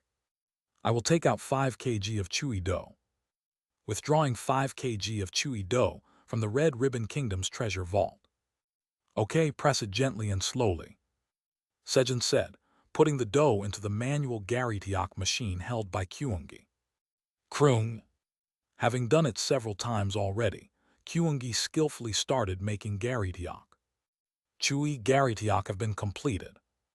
Your proficiency in cooking LV4 has slightly increased. Due to the effect of cooking level 4, the taste and effect of chewy Garitiok have slightly increased. The Garitiok were completed. As the black rabbit's skills improved, the word slightly that was attached to the Garitiok's description disappeared. Okay, let's eat. Sejun cut the Garitiok into bite-sized pieces and gave them to the pink bear, Kyungi, and the golden bat. Of course, honey was essential for Garitiok, so he took out a lot of honey as well. Here, you guys eat this. MMMM. Thank you for the food. The black minotaurs didn't like the texture of the rice cakes, so they didn't eat them. Instead, Sejun gave them a lot of cherry tomato stems. By the time Sejun and the animals happily finished their midnight snacks. Oh, it's the blue moon. A blue moon rose in the sky. Let's get to work. Sejun stood up and said. They had to scatter and locate the crops affected by the energy of the blue moon. Then, Chairman Park, I'm here, meow. Theo, who had just arrived, flew towards Sejun. Oh, Vice Chairman Theo, welcome. Meow. Theo was put to work as soon as he arrived. Chapter 147. Why do I have to do this, meow? Theo, hanging on Sejun's head, peered around the field that was being illuminated by a blue light with a pout on his face. He was sulking because he couldn't hang on Sejun's knee as it couldn't be seen from below. Vice Chairman Theo, please endure a little longer. I'll give you Chiru afterward. Meow, okay, meow. Theo, encouraged by Sejun's words, looked around with wide eyes. Then, meow, Chairman Park found it, meow. Kroong. I found it, Daddy. Theo and Kyungi, who were looking over the field from atop Pink Fur's head, simultaneously spotted the area where the blue light was beginning to intensify. Meow, Kyungi, I saw it first, meow. Kroong, kroong. No, Kyungi saw it before Big Brother did. As Theo and Kyungi argued over who spotted it first. Flash. The blue light brightened even more, as if absorbing all the energy of the blue moon. What's this? Having never experienced this before, Sejun approached the cherry tomato field radiating light. SSSHH. By the time Sejun approached, the blue light had completely transferred to a single cherry tomato, which now radiated not blue or red, but a pure white light. Thud. Sejun, as if entranced, plucked the white cherry tomato. And then, Elixir, you have harvested a cherry tomato imbued with powerful magic power. Due to the effect of harvesting LV6, you harvested a crop 1 grade higher. Your job experience greatly increased. Your proficiency in harvesting LV6 has increased greatly. Your proficiency in harvesting LV6 has been filled and the level increases. You have acquired 1,000 experience points. Sejun came to his senses only after seeing the harvested message. And then, a cherry tomato imbued with powerful magic power. He was shocked to see the name of a crop he had never seen before. Moreover, it was an elixir. Just then, you have achieved the achievement of creating a new variety in the tower. The tower acknowledges your exclusive cultivation rights for the new variety. Without your permission, no one can cultivate the elixir, cherry tomato imbued with powerful magic power. Your job experience increases greatly. All this time, Sejun had harvested cherry tomatoes the most until now, but he had never encountered a new variety. He had almost given up, but... Cherry tomato, I always believed in you. The magical cherry tomato finally gave Sejun a new variety. Moreover, it was classified as an elixir. As Sejun hurriedly tried to check the attributes of the white cherry tomato in his hand. You have achieved the feat of creating 5 new varieties in the tower. As a reward for the great farmer's achievement, 1 job characteristic will be added. Every time you create a new variety, all your stats increase by 10. Oh, jackpot! Every time a new variety is created, all stats increase by 10. It was an amazing job characteristic that had the same effect as raising 40 levels. Let's check its attributes now. Sejun happily checked the options of the elixir, cherry tomato imbued with powerful magic power. Elixir, cherry tomato imbued with powerful magic power. Right arrow, it is a mutant cherry tomato that has absorbed the intense magic power of the blue moon at the highest point of the tower. Right arrow, a cherry tomato grown inside the tower. It is delicious and full of nutrients. Its color changed to white as it absorbed powerful magical power. Right arrow, consuming it permanently increases magic power by 10. Right arrow, it was born by absorbing powerful magic, and it cannot grow anywhere that doesn't have strong magic presence. Right arrow cultivator, Tower Farmer Park Sejun. Right arrow expiration date, 10 years. Right arrow grade, A. It's A grade. He then remembered the message that said he had harvested a crop of one higher grade. At that moment, put that cherry tomato in this box, meow. Theo took out a box from his bag. What is that box? It's a box I got from lottery draw, meow. What, a lottery draw? Did you do a draw at the blacksmith? No, meow, I found a new place, meow.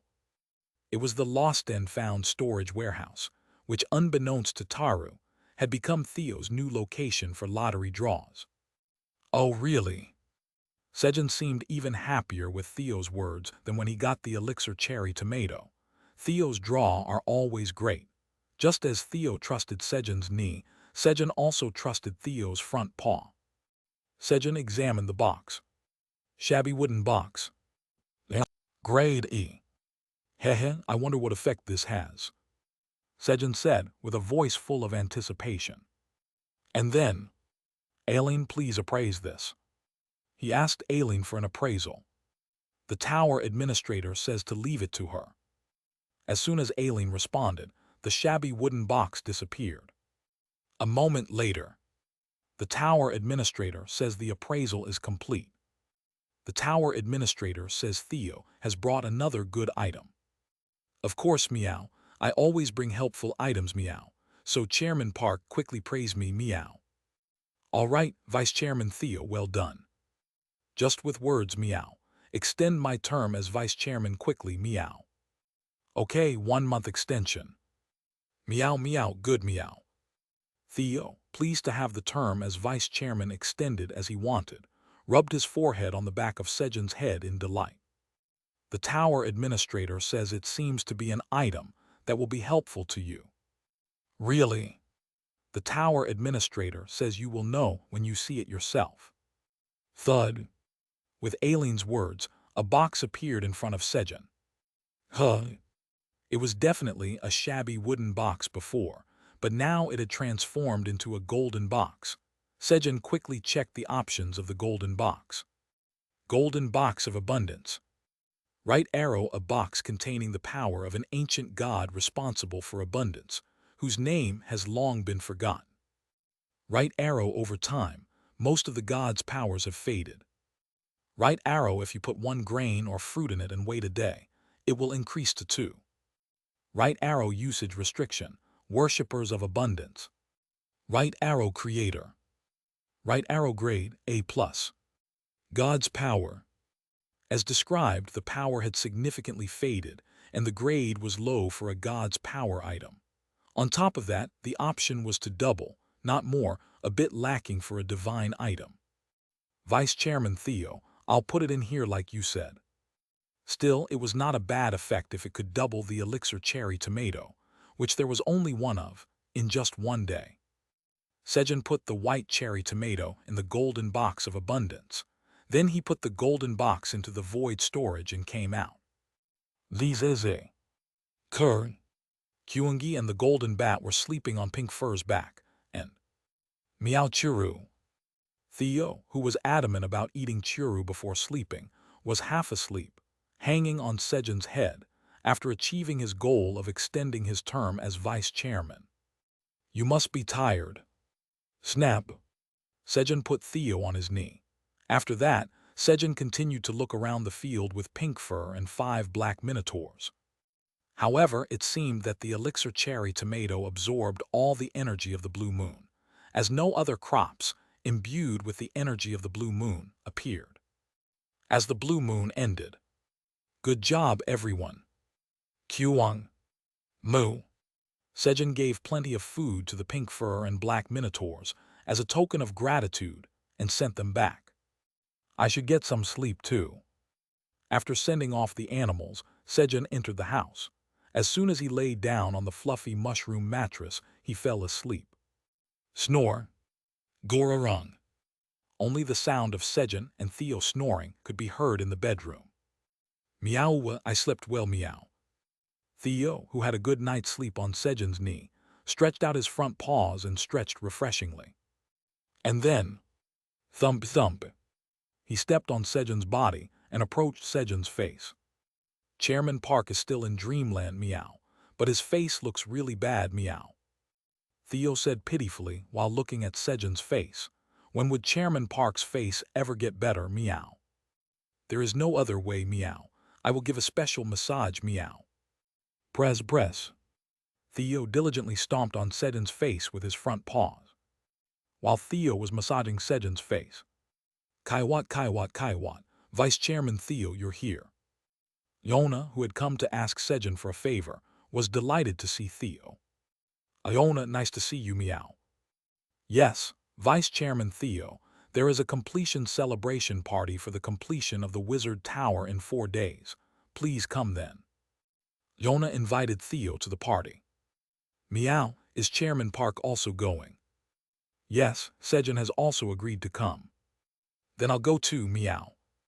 While Theo and Iona were talking. Sejun woke up. Did Chairman Park wake up, meow? Of course I'd wake up. You're chatting so loudly beside me. Sejun grumbled as he got up. That's good, meow. Chairman Park, now that you're awake, give me a churu, meow. Theo laid down on Sejun's lap, with twinkling eyes, ready to eat churu. Kaiwat, then I should also take a short nap before I go. As Theo laid down, Iona quickly wrapped Theo's tail around her and closed her eyes. All right. Yawn. Sejun, still half asleep, tore open the churu and fed it to Theo. Slurp, slurp, slurp. As expected, the churu fed by Chairman Park, while on Chairman Park's lap is the tastiest, meow. Theo was happy while eating the churu. And as Sejun was feeding Theo and starting to wake up. Kroong. Daddy, Kyungi is hungry too. Kyungi, who woke up due to hunger, immediately came looking for Sejun as soon as he opened his eyes. All right, eat this and wait for a while. Sejun took out some dried sweet potatoes from the void storage and gave them to Kyungi. Kroong. It's delicious. Choo choo. Kyungi, sitting next to Sejun, diligently ate the dried sweet potatoes. A moment later. Sejun, good morning. The golden bat, having woken up, came to find Sejun. Yes, good morning. And so, surrounded by the animals, Sejun began the 302nd morning of being stranded. So, you want me to decide on a new name for the Wizard Tower? Kaiwat, Kaiwat, Kaiwat, yes. Crunch, crunch. Iona, who answered Sejun's question, continued to gnaw on roasted peanuts. The reason Iona came to Sejun was to get a new name for the Wizard Tower. Originally, it was the Gravity Wizard Tower, but as it has absorbed the Fire, Destruction, and Meteor Wizard Towers, its size increased and its identity as a user of gravity magic became blurred. Therefore, a new name was needed for the Wizard Tower that would give everyone a sense of belonging. And at the end of the Wizard Tower meeting, it was suggested that Sejun, the real power behind the Black Tower, should give the Wizard Tower its new name. Meow, I have a good name, meow. Vice Chairman Theo, shortened to Theo Pa Tower, how about that, meow? That's totally lame.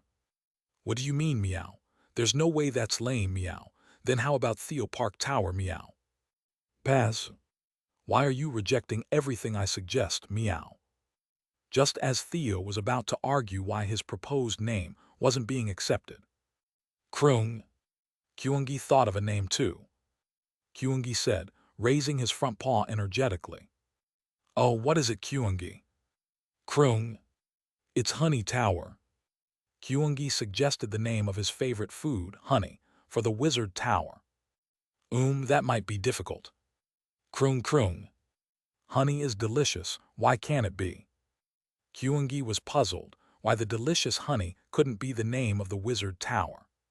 Then, Pip Pip, how about naming it Sejun Tower after Sejun? The Golden Bat suggested naming the Wizard Tower after Sejun. Hehe, the Golden Bat is making me blush.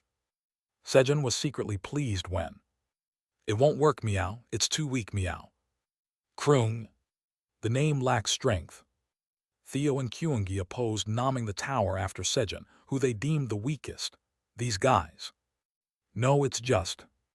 Kaiwo Kaiwo Sejun, your name won't work. Then everyone will look down on our wizard tower. Just as Sejun was about to argue, Iona's anger gauge rose to level 2, and she became angry. I've become much stronger than before. As Sejun was feeling wronged. Pip, I'm sorry for suggesting a weak name. The Golden Bat, who suggested Sejun's name, apologized. A Golden Bat, you too. Having been dealt the final blow, Sejun fell into despair. Chapter 148.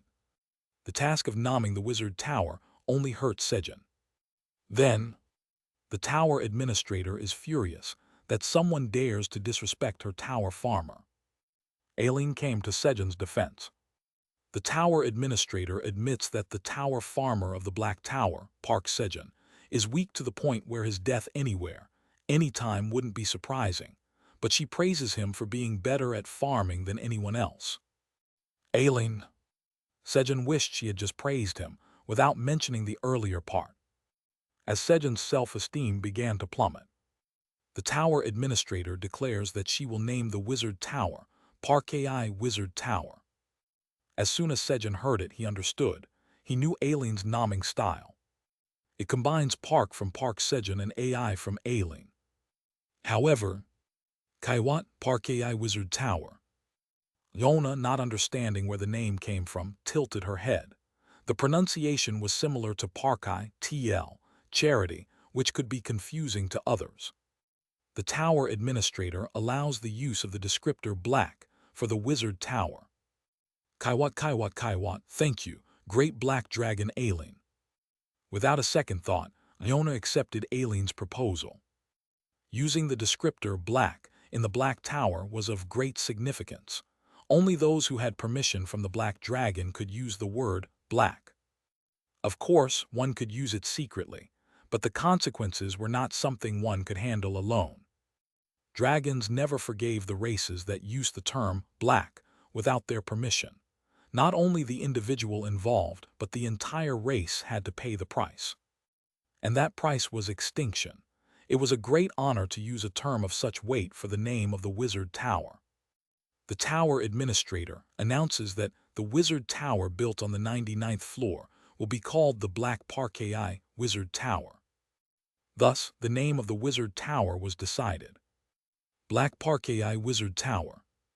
Later, hunters approached it, thinking it was a charitable tower due to its name, but it turned out to be entirely different from charity, becoming an object of terror to hunters because of its destructive behavior. What will you do once we reach Amsterdam port? On the deck of a grain transport ship departing from Lagos port in Nigeria, Jonathan asked his colleague. What will I do? Head straight to a bar. As his colleague answered with excitement. Boom! Suddenly, a soft vibration and sound came from the tank filled with grain. What's that? It seems it's coming from the tank with cocoa.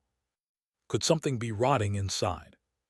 Although rare, sometimes the tank would expand due to gas produced by rotting grain stored inside. Maybe there was something wrong when we hurriedly departed from Lagos. In Lagos, millions of locusts appeared and attacked people and animals indiscriminately. So their employer ordered the cargo ship to be loaded with grain and depart as quickly as possible. And they did depart hastily with the loaded grain. So we have to clean the tank as soon as we arrive. Exactly, damn. Instead of drinking, we'll only be cleaning. As the two of them were complaining. Bang! With a massive explosion, the lid of the tank was forcibly opened. And then, buzz buzz. Locusts began to pour out. What locusts? Run! Jonathan urgently shouted, but they were in the middle of the vast open sea. There was nowhere to run. The locusts attacked the people inside the ship as if they were hunting. The bodies of the locusts had turned completely yellow. The Earth Defense Force had driven all the locusts out of Lagos, Nigeria, and were feeling relieved. But the locusts had already infiltrated dozens of grain transport ships. And without any interference, They rapidly increased their numbers by consuming the grain, evolving into yellow locusts. Simultaneously, as grain transport ships were heading to various ports worldwide, the number of ships that lost contact quickly increased. Day 305 of being stranded. Sejun took out an elixir, cherry tomato imbued with powerful magic power from the golden box of abundance. The maximum capacity of the golden box of abundance was 2, so if it increased to 2, one must be removed to increase it again. You have obtained 30 seeds of the elixir, cherry tomato imbued with powerful magic power. Your job experience has increased slightly.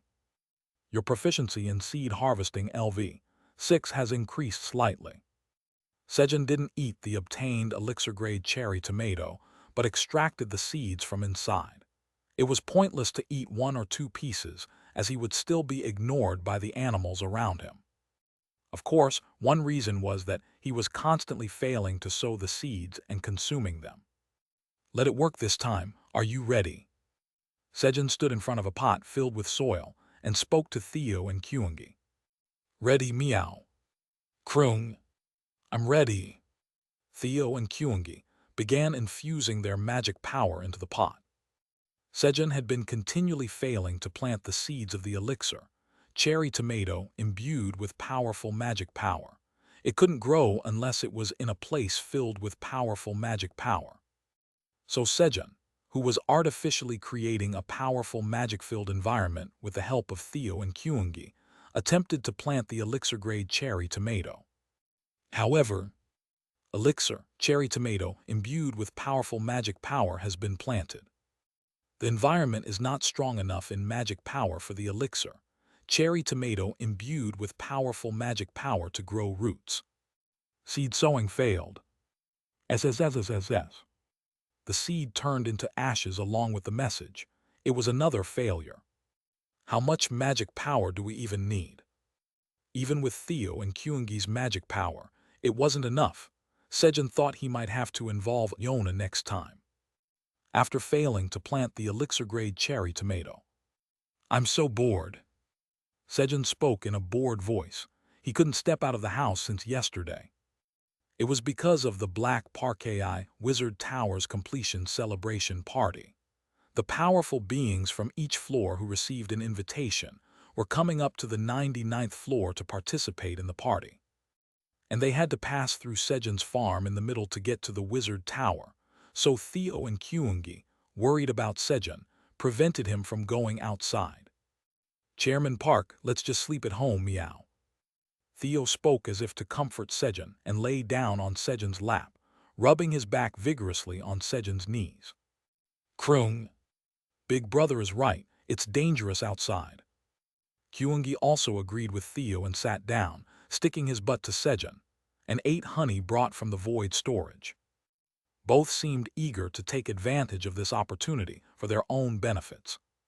Should I just go out? Sejun could leave any time if he wanted. He is the owner of this place, and all the animals protecting him were strong. Plus, Aileen was on his side. However, thump thump. Seeing the endless line of monsters outside the window, he automatically thought there was no need to go outside. There was no need to deliberately wander in a place filled with strong creatures. Home is indeed the best. Sejun lay on the soft, shaggy mushroom mattress and looked up at the ceiling. It had been a long time since he spent all day at home. When I think about it, on my days off on Earth, waking up late in the afternoon and rolling around in bed until evening was the norm. He found it strange that he felt stuffy staying at home like this. While lying down and lost in thought. Seed shop is now open. The seed shop opened. Checking the level of the seed shop skill. Seed shop LV3 confirmed. Park Sejun's grade has been upgraded from ordinary to extraordinary. As the level of the seed shop skill increased by 1 as a reward for completing the level 50 job quest, the grade also increased accordingly. In the extraordinary grade, you can select one seed that you've previously purchased from the seed shop and buy it daily within 10 tower coins. The selected seed will be removed from today's seed sales list. If you wish to change the selected seed to another, you must pay a certain change fee. Which crop would you like to choose? There's a fee, huh? Carrot seed, strawberry seed, onion seed, Xinjiang pepper seed. While Sejun was thinking, the crops he had bought before appeared. I'll choose later. Since there were no crops that needed to be grown urgently, Sejun decided to choose later slowly. 5 types of seeds to be sold today will be shown randomly. At the current grade, you can buy as many seeds as you want within 50 tower coins. When the grade increased, the number of seeds shown randomly increased from 4 to 5, but the amount available for purchase increased tenfold from 5 tower coins to 50 tower coins. Sweet pumpkin seeds 50, 6 tower coins. Peanut seeds 1,009 tower coins. Fire bean seeds 1, 10 tower coins. Watermelon seeds 10, 12 tower coins. Blueberry seeds 10, 20 tower coins. The prices have gone up again. The prices of the seeds had increased by almost 50% since the last time he saw them. Sweet pumpkin, peanuts, fire beans, blueberries. Sejun had collected many watermelon seeds from the watermelons the monkeys had given him on the 77th floor of the tower, so he bought all the seeds except the watermelon seeds. 45 tower coins have been deducted from Park Sejun's seed bank account. 450 points have been added to your seed shop loyalty points. You now have a total of 601 seed shop loyalty points. Catching. 4 small leather pouches filled with seeds fell onto Sejun's hand. Thank you for using the seed shop. You can use the seed shop LV3 again after 30 days. I should first plant the fire beans in the pots. As Sejun was about to plant the fire bean seeds in a pot. Squeak, squeak, quack. Sounds of rabbits and mushroom ants guarding something were heard from outside. And then, how dare you insignificant creatures block my way? I am Jashu, the son of Black Leopard, the ruler of the 95th floor. I am the next ruler of the 95th floor. If you don't want to die, move aside. A voice full of arrogance was heard. There are always beings like that, ones who think they're at the top without realizing there's always someone above them. It seemed that an unwelcome guest had arrived at the farm. I should go out. Even though he was reluctant, he couldn't just stand by while his family was being threatened. There are always people like that, meow. Krung. We will teach them a lesson. Enraged at the intruder that caused the disturbance, Theo and Kyungi also got up to follow Sejun. Guys, let's wear these before we go out. Snap. Meow. Krung. Sejun put on the Dragon Warrior helmet for safety and also put them on Theo and Kyungi. Although he could have worn it alone, he felt embarrassed to do so, so he put it on them as well. And so Sejun, Theo and Kyungi went outside. Squeak. Quack. Rabbits and mushroom ants, intimidated by Jashu's threats, did not back down. This was Sejun's farm, a place that took them in when they had nowhere else to go. They were determined to defend it, even if it meant dying. These insignificant creatures, really. Realizing their determination, Jashu grew angry. His pride was wounded, thinking they dared to challenge him. I try not to shed blood since this is the 99th floor, but kill them. Yes. Although the invitation warned not to harm the creatures of the farm, and the black minotaurs guarding the entrance to the 99th floor had also warned them not to harm the farm. However, Jashu thought that the warning did not apply to the insignificant rabbits and mushroom ants roaming around the farm. At that moment, meow, krung, 2 beings wearing white bone helmets appeared and killed the leopards that were about to attack the rabbits and mushroom ants. Kyungi, over here, meow. Theo precisely dodged the leopards' attacks and lured them towards Kyungi. Krueng. Thud. Kyungi hit them with his branch. Who are you two? Krueng. Furious, Jashu slammed the ground and shouted. You are dead. Sejun grinned as he looked at Jashu. Of all places, he had slammed on the rock that Kyungi occasionally used for naps. It was a rock that Sejun had carved for Kyungi using Myler's hoe. Kroong kroong. The bed that Dad made for Kyungi is broken. Kyungi is angry. As Sejun expected, Kyungi looked at the broken rock with sad eyes and swung his branch at the black leopard named Jashu in a fit of rage. Bang!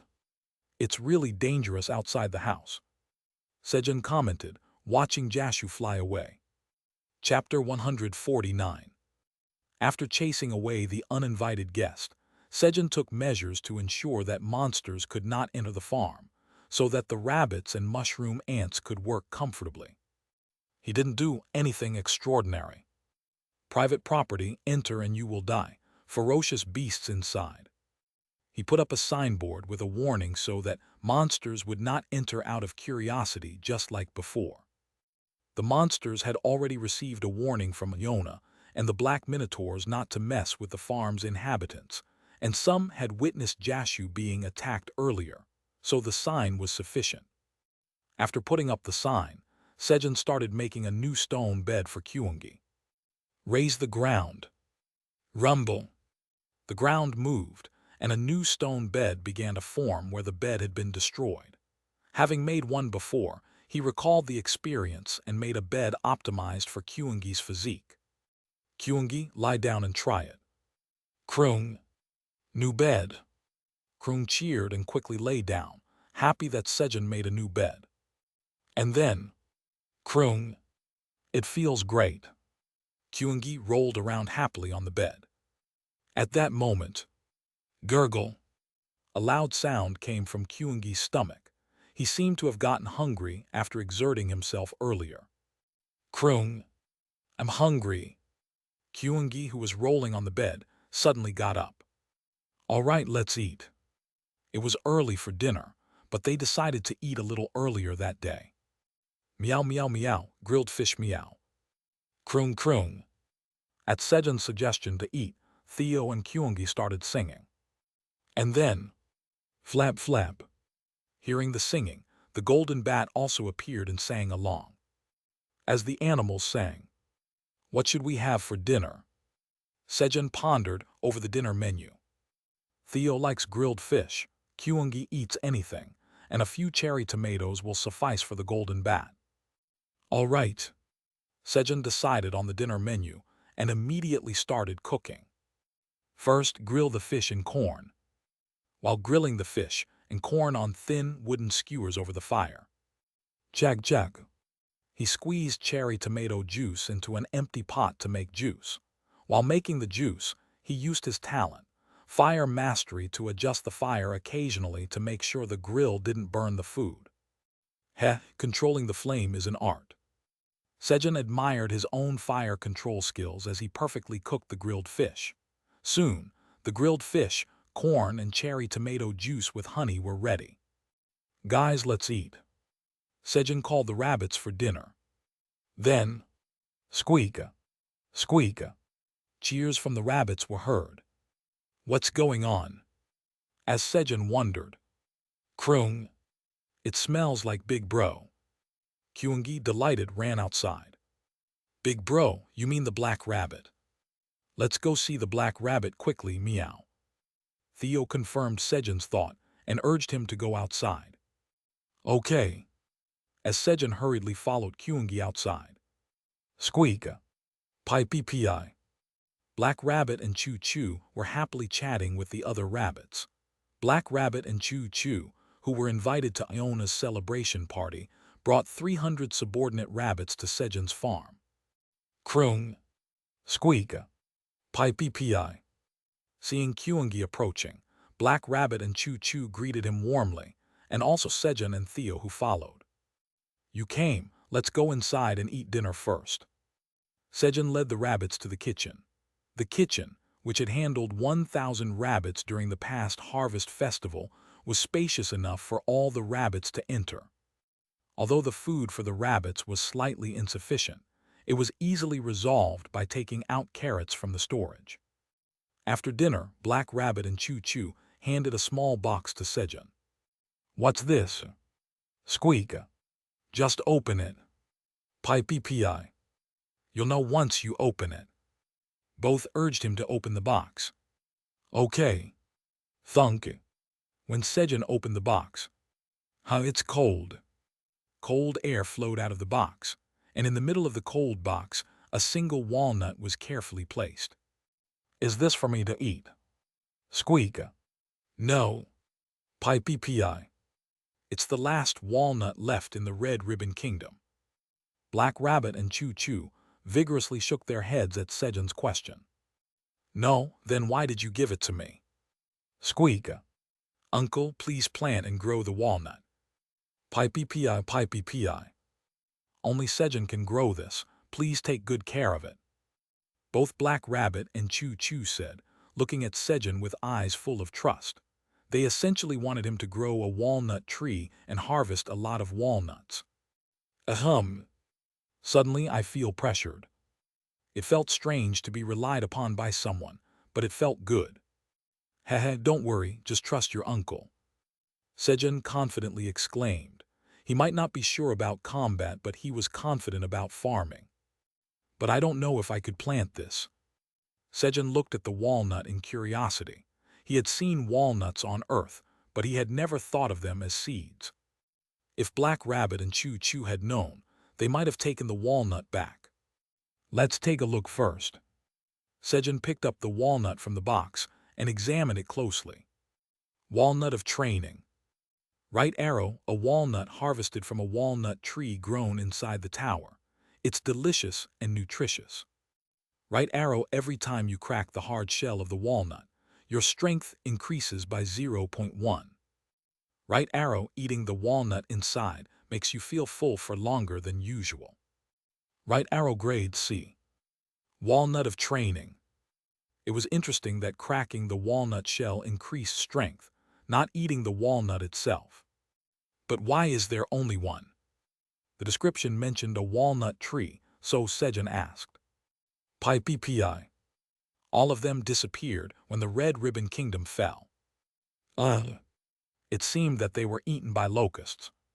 Squeak. We were lucky to find this walnut of training, one of the rabbits. According to Black Rabbit's explanation, one of the rabbits who had been taking care of the walnut of training tree barely saved one walnut when the Red Ribbon Kingdom fell.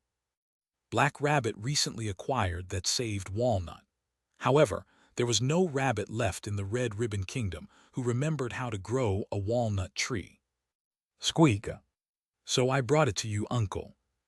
That's why Black Rabbit brought it to Sejun. Squeak. Uncle, to quickly increase the combat power of the Black Rabbit tribe, we need the walnut of training. Black Rabbit wanted to use the walnut of training to increase the combat power of the Black Rabbit tribe, which was in charge of the military power of the Red Ribbon Kingdom. Got it, leave it to me. I need it too. This isn't food, so it wouldn't be stolen and he could get stronger. After the conversation, Black Rabbit and Choo Choo left for the Wizard Tower first. The rabbits on the farm also went with them. The next morning. All right. When Sejun got up. Chairman Park, are you awake? For some reason, Theo was already awake, grooming himself vigorously by licking his fur. Vice Chairman Theo, what's up? Why are you up so early? Isn't it obvious? I have to groom myself for the party. Grooming. Yes, grooming is essential for the party. Sejun was taken aback by Theo's words. Come to think of it, I don't have any clothes to wear to the party. The animals are all covered in fur, so it doesn't matter, but it's different for me. Sejun had only thought about going to the party, looking at the Wizard Tower and eating delicious food. He hadn't thought about what to wear at all. It must be nice, being covered in fur. Sejun looked at Theo, then at his own clothes. The clothes Sejun was wearing were the ones he had worn during the vanishing, with the ends cut off and mended whenever there were holes. In other words, they looked like rags. He felt unnecessarily depressed in the morning. The only consolation was that Kyungi didn't care about such things. Creak. Sejun, who found comfort in that, opened the storage room and took out the golden box of abundance. He then took out 2 elixir-grade cherry tomatoes, which had increased to 2, and put the walnut of training in the golden box of abundance. He planned to increase the number of walnuts first. A little later. Krung. Dad, I'm hungry. Kyungi came looking for him. However, Kyungi, you. To Sejun's surprise, Kyungi also came dressed up, and very stylishly at that, with pomade made of pine resin. There are even pearls on his body. Using pearls is cheating.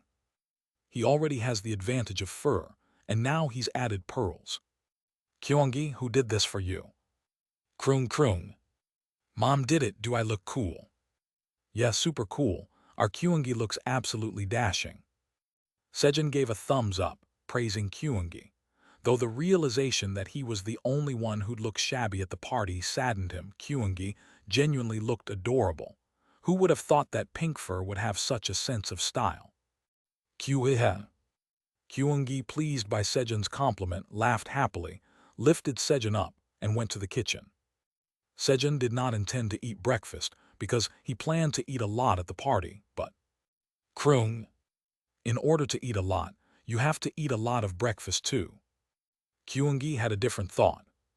So after breakfast, Sejun left for the Black Parkei Wizard Tower with the animals. Krung. It's time to go eat something delicious. Kyungi, who had enlarged himself, carried Sejun and the animals on his back and ran quickly. Wow! Sejun exclaimed as he saw the circular tower soaring high into the sky. The size looked well over 3,300 square meters even at a glance. They built this in just a few days. If I start a construction company on Earth with Yona, it will be a huge success, right? Moreover, if Theo takes care of sales and Kyungi takes care of demolition, it would quickly become the world's best construction company. Sejun thought it was too trivial to consider conquering the world with such capable members. As Sejun daydreamed about starting a construction company, the distance to the wizard tower decreased. His body gradually felt heavier. To be precise, Sejun was being pressed down by the strong energy surrounding him. It was not something the animals around him could help with. I should use it in advance. Dragon Tooth Warrior Helmet. Sejun wore the dragon helmet he had planned to use before entering the party. As it contained Kellyan's magic power, it protected the wearer from the surrounding energy. Transform into full-body armor. Sejun transformed the helmet into full-body armor here. Since he had no clothes, he planned to cover himself with the armor. Meow, what meow? Theo was annoyed as the bone armor covered Sejun's knee. Endure it until we go home. Okay, meow, but you have to stroke my belly on the way back, meow. Okay. Sejun appeased Theo, shielding the surrounding energy with the bone armor, and solved the problem of party clothes at the same time before entering the Black Tower's party hall. Then, oh, nice to meet you. Are you Theo Park, the new elite wandering merchant? A red approached Theo, who was hanging on Sejun's knee, pretending to recognize him. That's right, meow, but how do you know me, meow? My name is Dory, an advanced wandering merchant. I was there when you came to apply for the elite wandering merchant at the headquarters of the Wandering Merchant Association. Really, meow? Yes, if it's all right with you, could you share with me and other advanced wandering merchants how to become an elite wandering merchant if you don't mind? Now, meow. Faced with Dory's request, Theo was torn between boasting to the other merchants and looking after Sejun. It's okay, go ahead. Kyungi and the Golden Bat were beside him, and he didn't think there would be anyone daring enough to start a fight in Iona's tower. Meow, meow, meow. Then I'll go tell the other wandering merchants my tricks and come back quickly, meow. Excitedly, Theo followed Dory. And then, let's see what there is to eat. Krung. There's a lot of delicious food. Pip pip, there are a lot of fruits too. While Sejun was looking at the food with the animals. Hey, I am Kodo, a lower true bone skeleton from the 20th floor of the tower. Hand over your bones immediately. Contrary to Sejun's expectation, there was a daring being. A skeleton with thick bones about 3 meters tall, demanded Sejun's bones. You messed with the wrong person, guys. Sejun smirked and looked around. However, Kyungi and the golden bat were nowhere to be seen. Chapter 150. Krung. While wandering around the party hall, Kyungi noticed some skeleton dogs staring at Sejun with malicious intent. It's not that Kyungi has learned bad language, but they were actually skeletons with dog heads. Pip pip, how dare they look at Sejun like that? Brother Kyungi, should I take care of them? The golden bat, angered by the skeleton dogs looking at Sejun with hostile gazes, whispered to Kyungi while making a throat-slitting gesture with its wing. Krung krung. No, I've never seen anyone weaker than Dad. Pip pip, well that's true. Finding someone weaker than Sejun on the 99th floor was like plucking stars from the sky. Therefore, Kyungi decided to restore his dad's confidence. Krung. Golden bat, hide over there. Pip pip, yes brother Kyungi. They hid behind a table and kept an eye on the skeleton dogs approaching Sejun. Then, sniff sniff. Kyungi and the golden bat smelled something delicious. Krung. It smells like honey. Pip pip brother Kyungi, I smell something fragrant too. Unfortunately, the table they hid behind had garitiok rice cakes, smeared with honey and strawberries, and they got distracted by the food. Among the skeletons, there is a caste system called bone rank, which determines one's status based on the bones.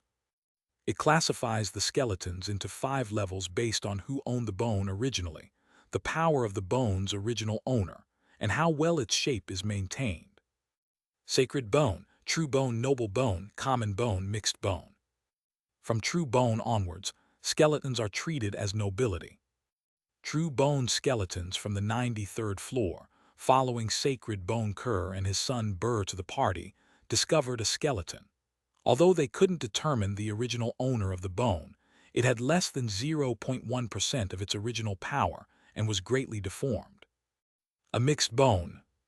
They assumed the mixed bone skeleton was a slave following its master, since they too had struggled to attend the party, where the lowest mixed bone skeleton was present. So they ordered the lowest-ranking true bone skeleton among them to collect the bone.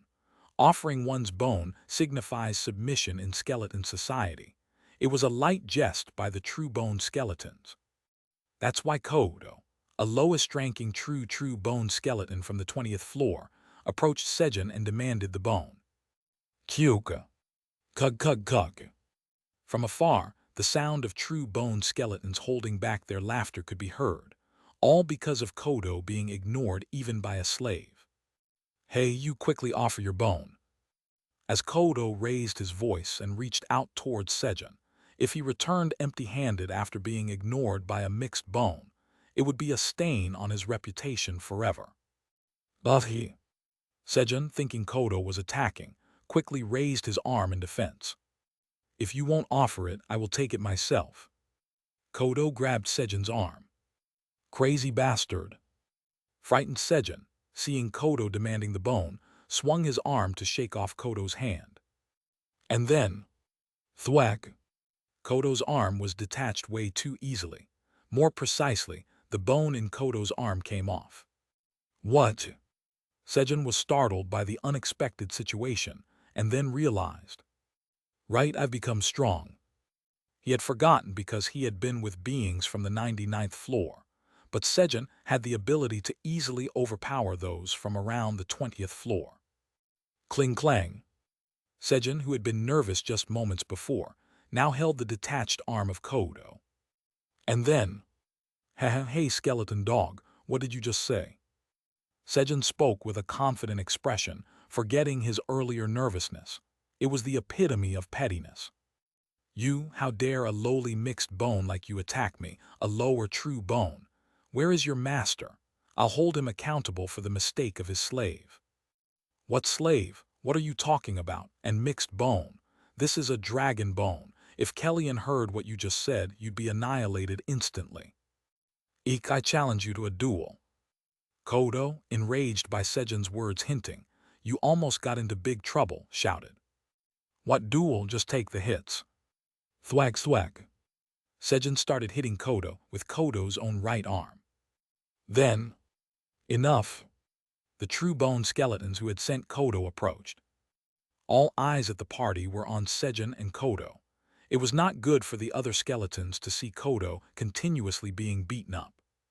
What's this? You are trying to fight with numbers. Even though the other skeletons had a completely different aura than Kodo, Sejun, who had already gained too much confidence, charged at them like a speeding train. Do you think we're a joke just because you defeated a single skeleton from the 20th floor? One of the true bone skeletons standing behind stepped forward, transforming its hand bone into a sword. Then, it infused mana into the bone sword and slashed at Sejun. Thwack! The bone sword collided with the bone armor, but thanks to the hardness of the dragon bone, the sword could not fulfill its purpose. However, what the? Sejun felt a shiver down his spine. The armor's bone was about half cracked because of the bone sword. It meant that if he got hit in the same spot again, the armor would be penetrated. However, pretty sturdy, aren't you? But how many times can you withstand it? Thwack thwack. No matter how many times the skeleton attacked, Sejun's bone armor was not penetrated. The regeneration speed of the bone armor was much faster than the skeleton's attacks. One hit, two hits. Thanks to that, Sejun was immersed in counting how many times the skeleton attacked and thinking about how to deal with these skeletons. Then, Krung, Daddy's in danger. Kyungi, who had finished eating the honey garitiak on the table and focused on Sejun, saw Sejun being beaten by the skeleton. He even forgot that he was hiding to boost Sejun's confidence. Krung. Without thinking, Kyungi ran towards the skeleton and threw a punch. Quang. With a loud bang, the skeletons shattered into pieces and crashed into the wall of the tower. And then, Quang. Another loud noise was heard as a hole appeared in the newly constructed wizard tower's wall. The monsters participating in the party were frozen in place, staring at Kyungi, who had dared to make a hole in the wizard tower. Krung, is Daddy okay? Kyungi hurried over and checked Sejun's body. Oh, I'm fine. Shall we leave, Vice Chairman Theo? Seeing the hole in the wizard tower's wall, Sejun quickly called for Theo. What happened, meow? Theo, who was busily bragging to a wealthy wandering merchant, ran over in response to Sejun's call. We have to go. Sejun put Theo on his knee and hurriedly left the tower, escaping to the farm. Thus, Kyungi's attempt to boost Sejun's confidence ended in a rather ambiguous state, neither a success nor a failure. Shortly after, Kaiwo, who did this? Yona, seeing the hole in the wizard tower wall, was furious. Aha, hey, did they come at dawn? Waking up, Sejun noticed Theo and Iona, who were sleeping on his lap.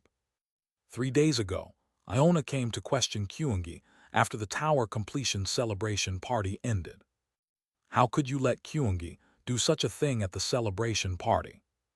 It was clear that Kyungi was responsible for the hole in the tower wall, shaped like a giant bear paw print. There were plenty of witnesses anyway. Calm down, Iona, the truth is. So Sejun explained what happened with the skeletons and calmed Iona's anger. And then, here is an irresistible offer. He also paid an additional price. The price was 1 more day of using Theo's tail. Kaiwat, okay. When Iona and Sejun agreed. Meow, what did you say, meow? Theo, who was sleeping on Sejun's lap, unknowingly protested against the trade of his tail usage rights. However, in return, an extension of vice chairman tenure by 1 week. Fine, meow. It's okay even if you use it for a few more days, meow. Theo gladly accepted the extension of his tail usage rights and even encouraged it. Thus, Sejun resolved the complaints of both Iona and Theo spent 2 days at the wizard tower with Iona while she worked during the day and returned with her after she finished her work at dawn. Mew. Sejun got up, picked up Theo and attached him to his knee, then went to the bedroom wall. Swoosh. He added another stroke to the wall, and Sejun started the morning of the 310th day of being stranded. But what's the date today? Suddenly curious about the date, Sejun started counting the days. Since I got stranded on May 11th. Sejun drew the calendars of March, April, and May on the ground, and counted 55 days backward from the date of vanishing to calculate the current date. So today is March 16th. That means my birthday is in a week. Sejun's birthday is on March 23rd. No wonder he wanted to calculate the date. Phew, I almost forgot to celebrate my own birthday. Sejun breathed a sigh of relief, as if he had narrowly avoided a disaster. And then, in a week it's my birthday. Sejun made a big announcement to the animals eating breakfast in the kitchen. However, what's a birthday? What is that? Kroong. What is that? Birthday. Squeak. Squeak. The animals did not know what a birthday was. Come to think of it, they had never seen anyone celebrate a birthday in the tower. A birthday is the date you were born. On your birthday, you receive congratulations and gifts from the people around you for being born. The date of birth, meow. So if you don't know your birth date, you can't get any gifts, meow. Kaiwo, that can't be right. Kroong. Pip pip, no way. Squeak. Squeak. The animals were shocked by Theo's words. It was natural. There was no calendar here. The animals only sensed and remembered the passage of time instinctively. Sejun's announcement threw the farm into chaos. After breakfast, I don't have a birthday, so I can't get any gifts, meow. Kaiwoon, even with powerful magic, I cannot know the date of my birth. I'm just a lowly bat without a birthday. Squeak. All the animals sat dejectedly, their faces downcast. Hem. The black minotaurs also became gloomy after hearing about birthdays from the other animals. Then, Kroong. My mom doesn't know the date when Kyungi was born.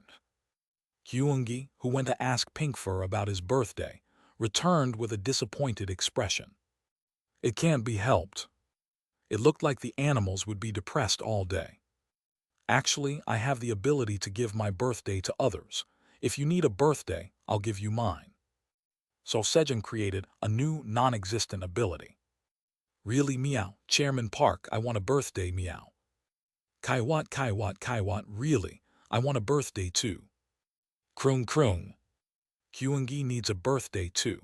I want 100 bottles of honey as a birthday gift. Pip Pip Sejun, I want one too. Squeak. Squeak. All the animals wanted a birthday, so they all ended up having the same birthday as Sejun, March 23rd. In the end, Sejun's birthday party became everyone's birthday party a week later. Later, the animals who received birthdays from Sejun shared their birthdays with other monsters, and March 23rd became a festival of the Black Tower. And then, is that even possible? Sejun, give me a birthday too. Aileen, who already had a birthday, but wanted to receive birthday gifts twice a year. However, no, I can't. I can't give a birthday to someone who already has one. Aileen's cunning plan was foiled by Sejun's very convenient ability.